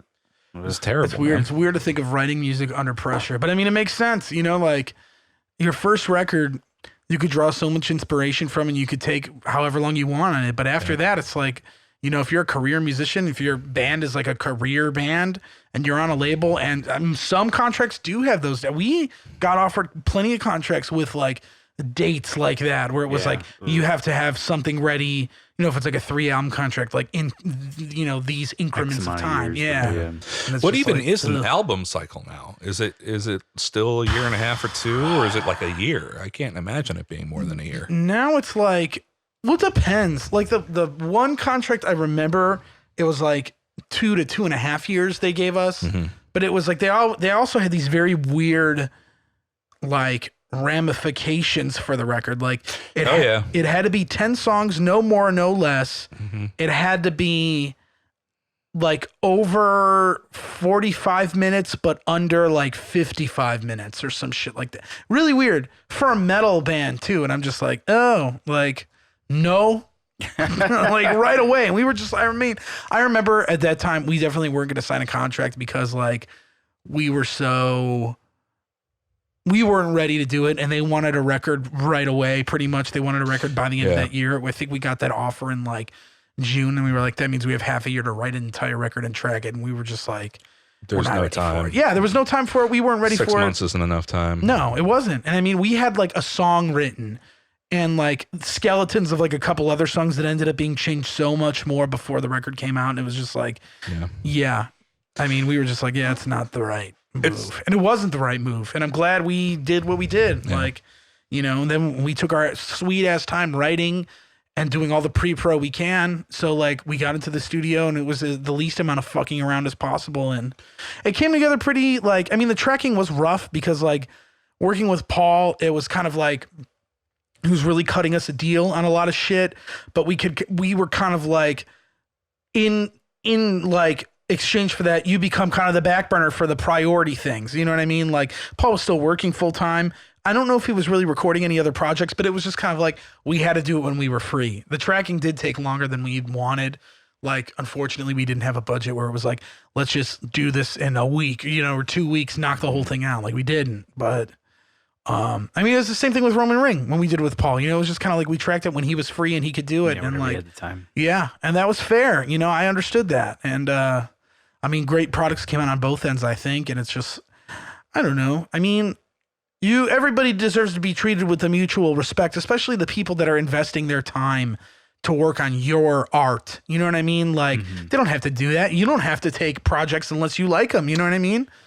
Yeah. And I just feel like people kind of like lose that in translation where it's like, hey, these guys, everybody's working together to make this a reality. Like these people working together, not working for you. Exactly. And it's like, that was the cool part about like we had Paul engineer it, we had Pete master it, we had Pete mix it, and Spencer mastered it, and it was cool because like all these dudes like got to contribute that we're friends with, and you know, I think in turn they became more excited about the entire thing, you know, as well, because they were like, oh shit, like, you know, you're their friends, and they and it was just sick, man. I mean, dude, part of that. I remember we did a lot of like, we hired a lot of producers to do test mixes and engineers to do, and we paid a bunch of them. Like, I remember Colin Marston did one. Oh, cool. We even hit up whatever, I think was it Jens Bogren studio in Sweden, when we like hired his cheapest guy to do test mix, and like even that dude was like way out of our price range, but we were like, fuck it, let's see, and if we like it, we'll find a way, you know? Yeah. The money thing, I think, freaks a lot of bands out more than it should, because if the fit is right, you should just spend the money. Yeah, like because it's worth it. You need to figure it out. You know, and there are ways to go about it that you can still come away with some sort of a deal by taking money away from other areas, like spending the money wisely. Yeah. Like, my big suggestion for bands on a budget is, if you have the capability, DIY the recording, have somebody walk you through it and give you advice on like, this is how you should approach it, so that when you get it to a mix engineer, they can work with it. Yeah. So DIY it if you're on a budget. DIY, hire a mix engineer. Yeah. And I mean, it's not ideal, but it's a lot better than going into a big studio with a producer and then winding up with nobody to mix it and then having to shell out a ton of money. Even though I'm still a firm believer that the tracking stage is where the sound of the record comes from. Absolutely. 100%. I mean, there's certain things you can't change with a mix, you know, like. Yeah. And making a great record is about committing in the moment and building a sound, not this shit. Like, I'll do test mixes whenever I'm asked. I don't care. I look at it as like a break. You know, I can take 2 hours out of my day and it's something different. But the number of times that I get shit to do a test mix on where it's just MIDI drums, guitar and bass DIs, and then like just the most poorly recorded vocals ever. And I get it, and I'm like, I don't know what this record's supposed to sound like. Like, you didn't give me a reference. Like, what is this? Oh, that's the worst too, man. Like, I mean, we gave part of the goal with the test mix too was to see like who can we communicate with, and like you know, it's also a test to see how your mixing process is actually going to go. Right. You know, what better way to do it than with a test mix? Right. You're communicating, and I mean, we hit everybody with the same like test mix sheet we had, like of all the things we wanted to be done with the track.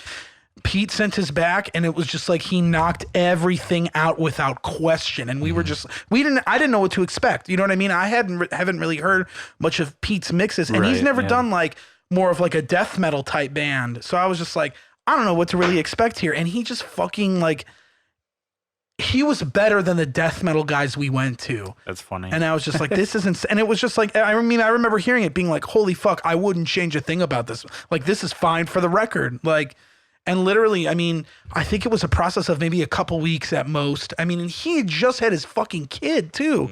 So we were like, take your time, man. Like, you know, like, but he fucking killed it. And he's good at what he does. Yeah. Shout out Pete, man. Yeah. Fuck yeah. He was killer. I mean, it's just, I don't know, but I think that helps too. Just like being like, I don't know, be like, you're in a band. Like, how often are you really going to get the chance to record a sick record?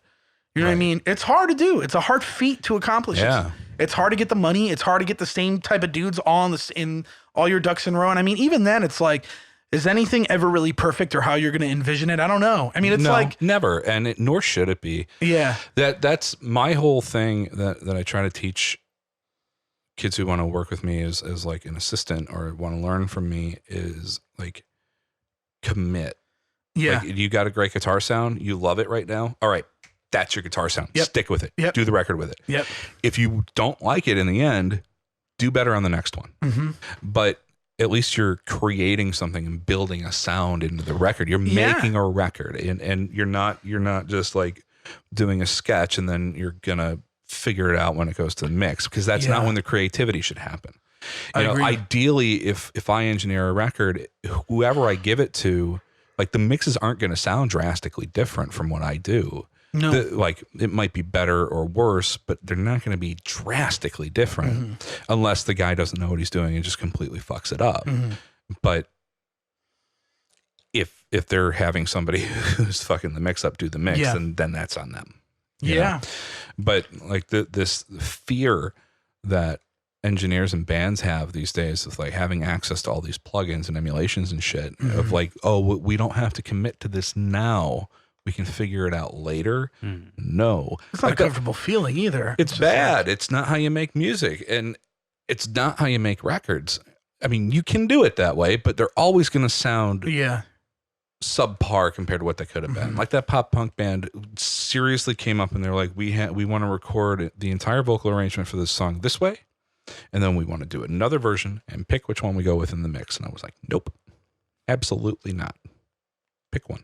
We like both of them. Yeah, it's fucking flip nuts, a fucking coin. Man. Like, what the fuck? Where do you even go from there, dude? I can't I don't know, man. And I always think metal dudes, like tech metal dudes, are always just like the worst people on the planet. No offense to anybody in particular that are my friends watching this, but it's just like some of the shit that I hear them about how finicky they are. And I mean, it's dense music. It's like when you're getting a billion notes at you at a time, it's just like, oh my fucking God. But like, and then I think of pop punk bands and I'm like, God damn, like, these guys are that picky too, like. But I guess uneducated, inexperienced. That's what I chalk it up to.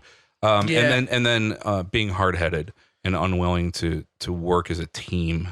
Yeah, you know, it's like what Bill said, like working, and you said, like working as a team. Like not the producer isn't working for you. I mean, he is. It's a service industry, but they're also working with you. Yeah, I mean, right. You guys are both in it for the same end goal. Well, hey, I got a comment from a guy who's like, it was actually that same guy I was talking about. He was like, I gave you last weekend off. I'm like, what do you mean you gave me last weekend off? What you mean last weekend off when I was in studio with a band from another state who had time booked with me for a month and a half? You mean that time off? That was my day off. And he's like, well, I didn't text you. I'm like, okay. Like your life just stops when this guy's right. Not texting. Like, okay. Yeah. Okay. So when I'm not working for you, I just go into stasis and then So my little cocoon. Like I'm sure he does. Yeah. Everybody does, man. Yeah. But then you get to a point where you can just be like, nah, I don't want to work with that person anymore. You don't work with them, or you just freak out and go, shut the fuck up. Yeah. Like, just go away. You know. Yeah. Because I don't do this. I make less money than I could working with bands that I want to work with and working with people that I want to work with.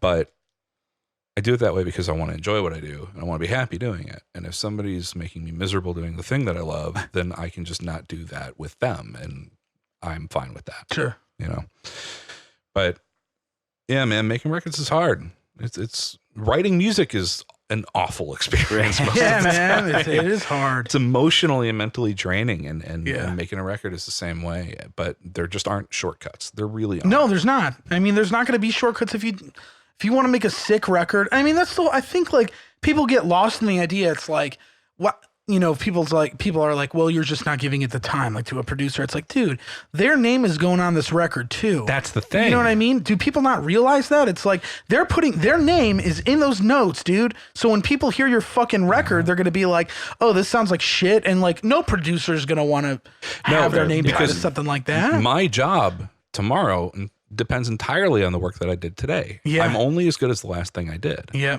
Yeah. And when I'm trying to communicate to a band, like my instinct is telling me to go this direction. Yeah. Like little bit of trust. Yeah. Just a little bit. And if it doesn't work, then it doesn't work and we figure it out. But like this is where I think it should go. And you've hired me to make that call. So let me make that call. And I'm going to do my best not to make the wrong call, because if I make the wrong call, I might not work for a few months. And that's not good, you know. Yeah, man. And that's scary shit, especially like in an industry which is just not financially booming anymore. Right. I mean, it's just not it's super cutthroat. And you know, I made the quip earlier about pop singers and how every pop singer is also a songwriter and a producer and a model and this and that and that and that and an actress and whatever. But it seems like so many musicians want to be producers too. And that's cool, man. Do it. But it's not it's not cut out, like not everybody's cut out for that. And so that makes it a little scary to see where the industry will be in 10 years, if it'll even be viable. But on the other hand, like I welcome with open arms anybody who wants to take a shot at this ridiculous fucking job. Yeah. You know? Yeah. How the fuck did we get on that? I don't know. We just got into it, man. I don't know. I've heard some insane shit. I mean, I've heard some shit about producers. I do have a story I want to run by you, but I don't want to do it on the podcast. Oh yeah, for I don't want it to air. I'm down to hear it. I mean, I guess you could bleep out the names. Yeah. Nah. Yeah, okay. Maybe. No, I'm not going to do it. I don't want to do it. If it's much, don't worry about it. But I mean, there are definitely stories about terrible producers and people who are just awful human beings to be around. A friend of mine just went to work with a guy whose work I highly respect, but and my buddy was so excited I didn't have the heart to tell him what he was in store for. Because I wanted him to enjoy that experience, because it's a great opportunity for him. Sure. But this is a guy who went out of his way to message me, some fucking nobody from the suburbs of Chicago, and tell me that I'm never going to be good enough to make a career in this. Not only that, but he also said the same thing to a buddy of mine who he's very successful at what he does. But this guy was like, "You're not cut out for it. You'll never do it." Whoa. And this is a guy who's making monthly double the budget of the records that this guy works on. Oh, like. Well, it speaks for itself. Yeah, for real. This story, it's not really like, it's not even like, the guy's a producer. He also does a lot of other things too, though. You'll definitely know who it is when I bring it up. But like, does he have a beard? He might have a slight beard. I don't know his current facial persona. Okay. He does a lot of hardcore records. He does a lot of deathcore records and metalcore records. I'll leave it at that. But does he know Mark Lewis? Yeah, definitely knows Mark Lewis. He's probably bigger than Mark Lewis, to be honest. Oh, but okay. Not honest. Yeah, no. You could bleep this out because I'll just run his name. So just edit this. But it's okay. Yeah, so I got some stories about that dude that I've heard, which are just like interesting. Yeah, insane. The guy is like, I respect him a lot. I think he does good work. I like a lot of the bands he does, but I've heard some insane shit about how he operates, and he did something really bogus to a good friends band of mine, or a good band that's friends of mine, and it's an interesting story. I'll tell you. I'll definitely want to hear that. Yeah, it's good, but I think he's a good producer, and I think like he makes good records. I will not argue that, but this isn't even so much about a story of him being a producer, just as like him as a dude in general. Yeah, because that dude has got like massive success now, man. Oh yeah, he does like banger records, shit. I mean. Well, I'll explain it all later, but yeah. I don't know. That happens sometimes with the people like that. They're uber talented, but then for whatever reason, characteristically, they're off the rails. And it's just like, oh, fuck. Well, there's, maybe that's where it comes from. They're so talented that they've lost that aspect of humanity in them. I think some people are prone to, once you get to a certain stage of recognition in your chosen field, that they think, oh, now I have a platform to spout off all the crazy shit that I've had to keep inside. Like you and I know somebody who's went off the deep end, who used to be. We know somebody mutually who after he got a little bit of success in a band that was touring nationally, he went off like the right wing cliff and got crazy. Oh, but. I think there's a trend there that if you're going nuts like that, you're probably prone to it. Yeah, and it's coming out because you feel like you have an outlet now. Where more people are listening. People are going to listen to you. Yeah, and more people are more. Yeah. I agree with that crazy statement. Yeah. Go on. Yeah. It's oh man. It's the reason that I've left a lot of the audio production groups and communities and stuff, is because I see a lot of that sycophantic behavior with people who really shouldn't be giving advice to people, and it's Bill and I were talking about this outside. Like, there's a lot of just like people are assholes, and for no reason. And I made a post on Facebook a few months ago that was the basic gist of it was like, don't be a dick for no reason. Like, don't be an asshole to people who are just trying to learn. Like, help them. Yeah. Because elitism doesn't help anybody. No, it's the worst. It's half the reason I hate metal. Right. Like, it's just so fucking, and it's everywhere. And it's just like, God fucking damn it. Like, I don't even find it ironic that when I made that post, I got shit on so fucking hard. Yeah. And I'm like, you're proving the fucking point. Don't be a dick. Just driving it home. Yeah. Like, just don't be an asshole, man. Like, there's no reason. You, like, going up to somebody. The internet, man. that side of human nature is so mind-boggling to me. Yeah. I don't get it. It's crazy. I mean, like, we were talking about it. Our fucking hater. I mean, thankfully he's been gone since. But it's just weird that somebody would. I mean, our show is not popular. It's not huge. Yeah, dude, I think it's sick that he did that. I like loved that personally. Oh, I think it's great. I thought it was so sick. I mean, it's made like great material for us to talk about, and like it's a story to tell people. And like, you know, the way I looked at it was it's somebody outside our circle that checked out the show, and that's awesome. That's awesome. What I want. I don't care. I don't like say whatever you want to say. You know what I mean? Good like, or bad, I don't care. But it's just I'm glad that it's branched out to people we don't know. I didn't even hear any of the talking that you guys did about it. I didn't even think twice about it. I was like, oh, some dude is talking shit. Welcome to the internet. Just go to the episode with Arton. We talked mostly about it. Yeah.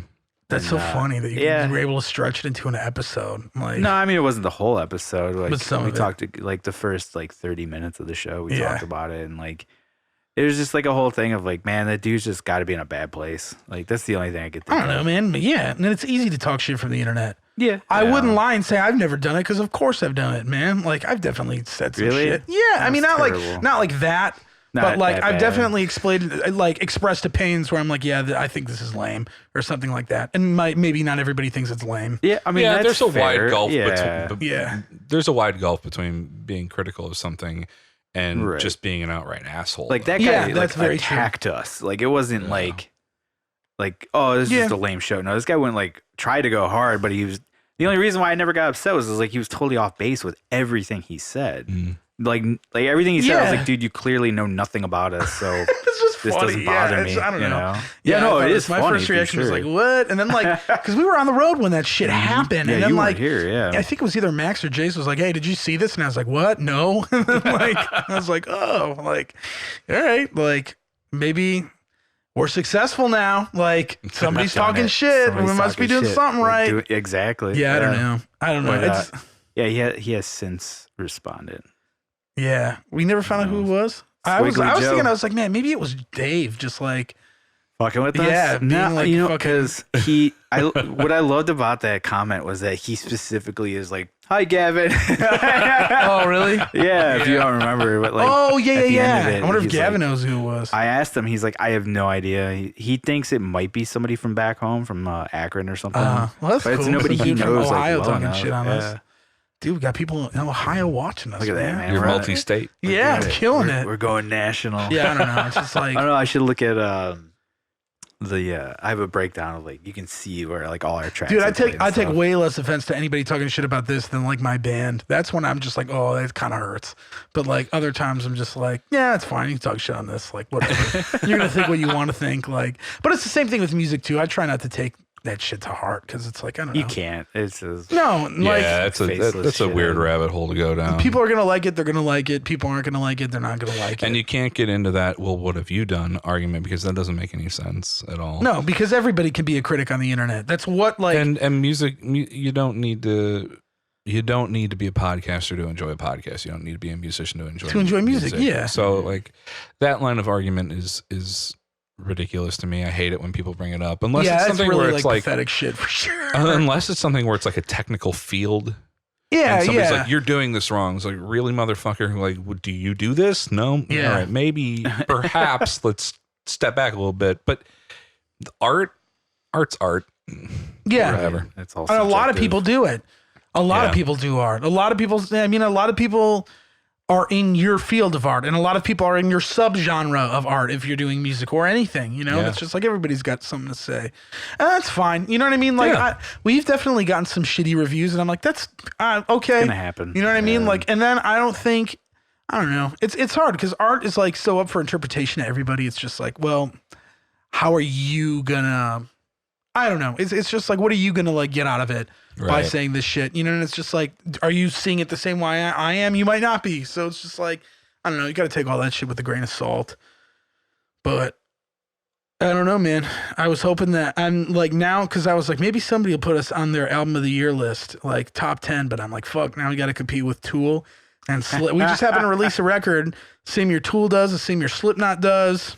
I think Gojira's coming out with the record. Damn. Yeah, man. I'm just like, fuck, dude. This is bad timing. Yeah, whatever. I don't care. You know, it's like, whatever. Next one. Yeah, maybe.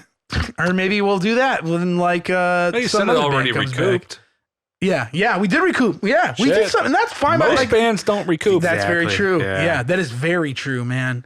Yeah, that's fucking nuts, dude. Yeah.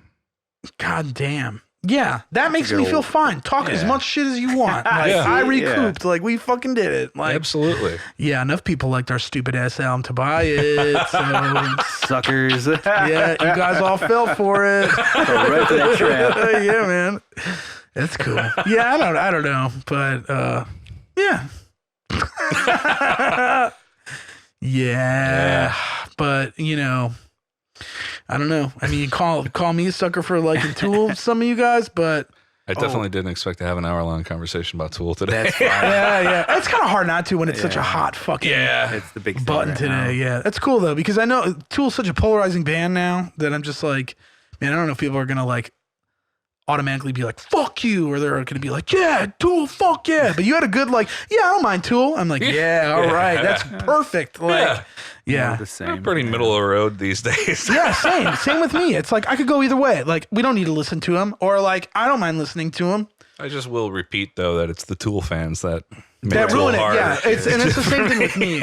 When people are just like, I mean, all of the Tool fans listening to this right now. Dude, there's a lot of fucking bands like that on me where it's the fans where I'm just like, God damn, like I want to like this band, but you're making it very hard, very difficult. Yeah, and I hate being that guy, but it's like some artists, it's just kind of hard to separate that. They're always the you don't get it, man, guys. It's just like shut the fuck up. Yeah, but do you really think you get it? And do you think you get it more by saying that? Like it's just self-validation. I mean, and Maynard is we like, understand you enjoy the band. Dude, Maynard makes so many moves where he's just like shitting on his fans. Yes. It's just like, you guys don't get it either. That's and I'm just like, most damn. hilarious part about the whole thing is the guys who read so deeply into it and just like worship him. And I'm like, you know, you like, you're like, you're what he doesn't like. You understand that, right?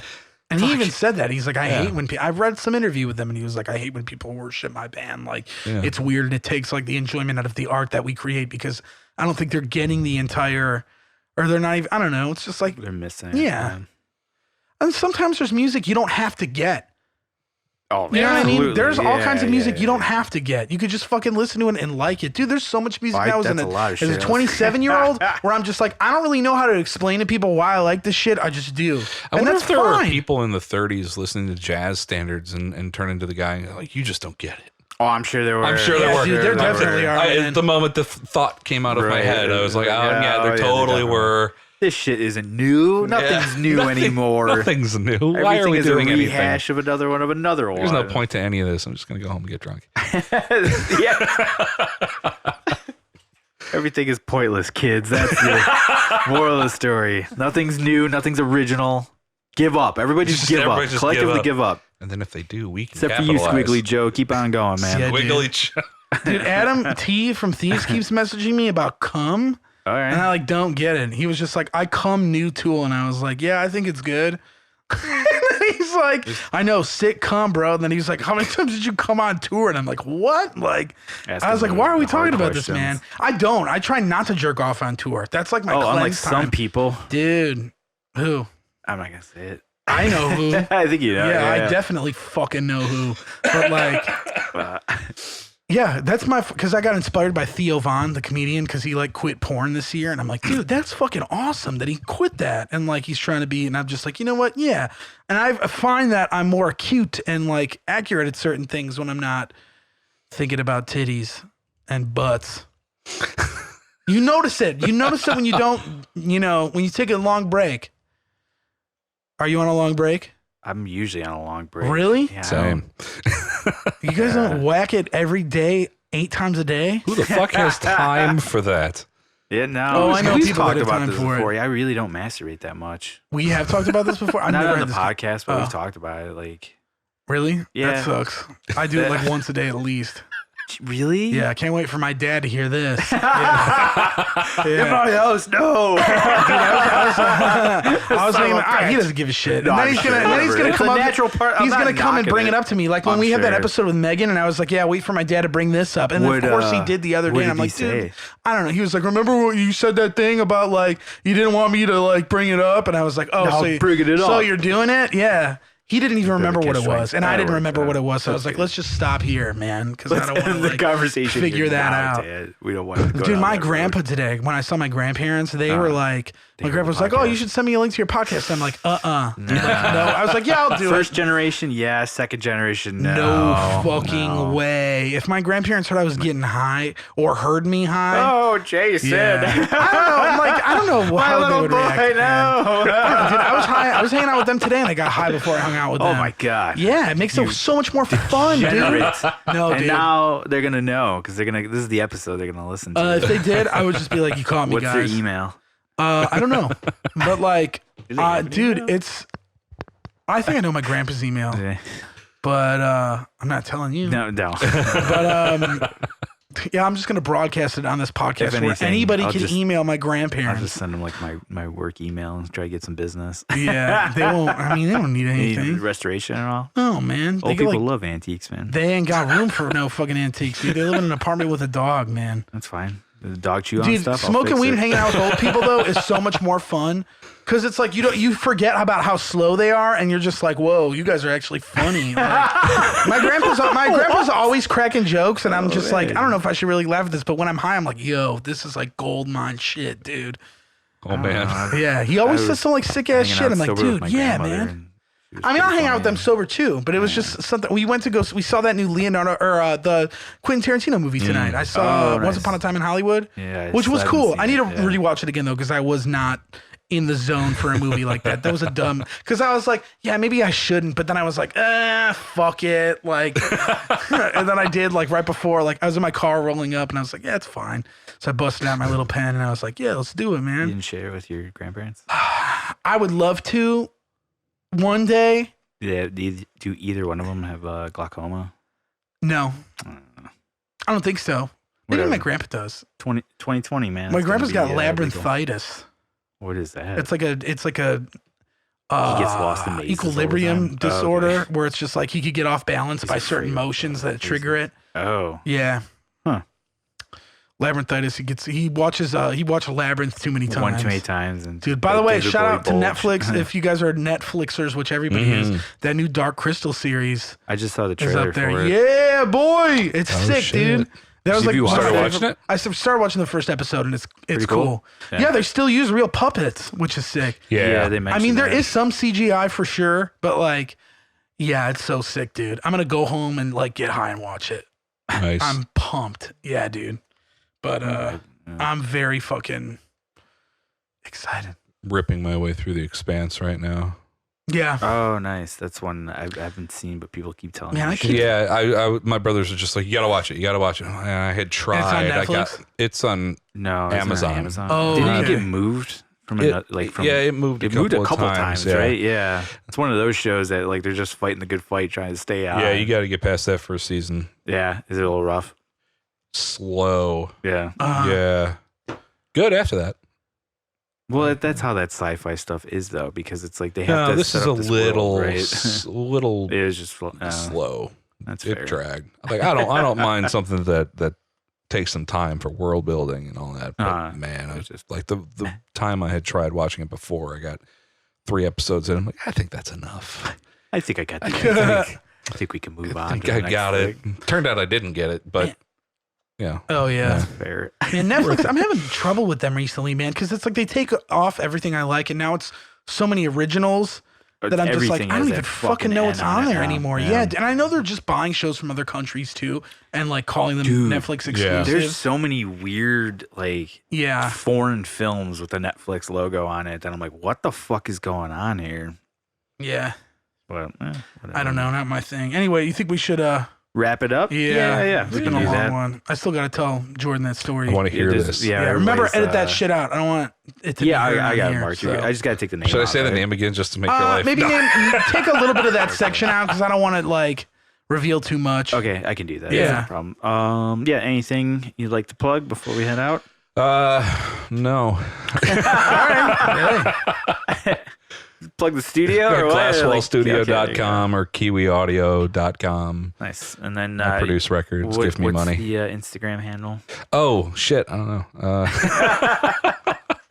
That's a good one. That's dude. I never fucking. That's fine. I've been trying to Social get better media is at rough. I know. It's Jordan Glasswall on Instagram. That's Jordan check with him an out, O guys. because my father was an asshole. So yeah, I produce records. Give me money. Fuck yeah. And Do it. Let's make good records. Yeah, you do make good shit. That's for sure. It sounds killer. Yeah, I got 7 records coming out this year. So Wow. Ooh. yeah. I do enjoy the Kevin L. Famous live streams. Those are always really fun. Just do it again. Yep. Aren't they doing another record? Yeah, it's just about done. Oh, cool. Fuck yeah. So Because they don't really play out that much anymore, right? Or they will be. Okay. Yeah, they're for gearing this. up for it. Yeah. Cool. Kevin's doing all the video shit, getting all the ducks in a row for that and getting all the release stuff set up and yeah, it's gonna be good. It's a different record for sure. That's what I keep hearing about. It's very different. Yeah. Yeah. Interesting. Yeah. That's cool. Some songs with no distorted guitar at all. Really? Yeah. Huh. Yeah. All right. It's interesting. Yeah. So I'm Right looking on. forward to that one. But yeah. Cool. Thanks for having me, guys. Yeah, Thank of course. you. Anything you want to plug? No. Keep We're an eye out doing. for that tour. Well, it's announced. It's been announced. Keep checking. Oh yeah, forward yeah. and Keep checking it. We're doing. if any dates line up with any of you guys. We're playing Topeka Metal Fest. The weekend. I think we're playing on. It's either on the 20th or the 21st. It's the Saturday. So we're doing that in September. It's Saturday the 21st. We will be playing with Otme and Macabre. It's gonna be killer. I think Macabre's headlining. Really? So that should be Fuck cool. Yeah. So we're going to be hanging out there if you live in Topeka. I've never been there. It'll be our first time playing Topeka. We've done Kansas City, but never there. But it should be cool. It's a pretty cool lineup. I'm excited to hang out with a bunch of friends that I haven't seen in a long time. And it'll be cool to see Macabre before we hit the road with them. So, excuse me. Yeah. Man, I got that Impossible Whopper before I came here, dude. Fucked you up. A little bit. Yeah. That's fair. A little bit. I have nothing to plug. Just check out Something Is Waiting. We're always Hell doing yeah. something. I know there's something in November, and when this airs, I think we've already have done a couple of shows out of state, and then one at Empty Bottle, which I probably should have been plugging previous episodes, and I didn't. Mhm. Fucking idiot. Yeah. Gobo hates me for it, and that's fine. I can deal with that later. But thank you, everybody, for tuning in. We'll see you next week. Bye.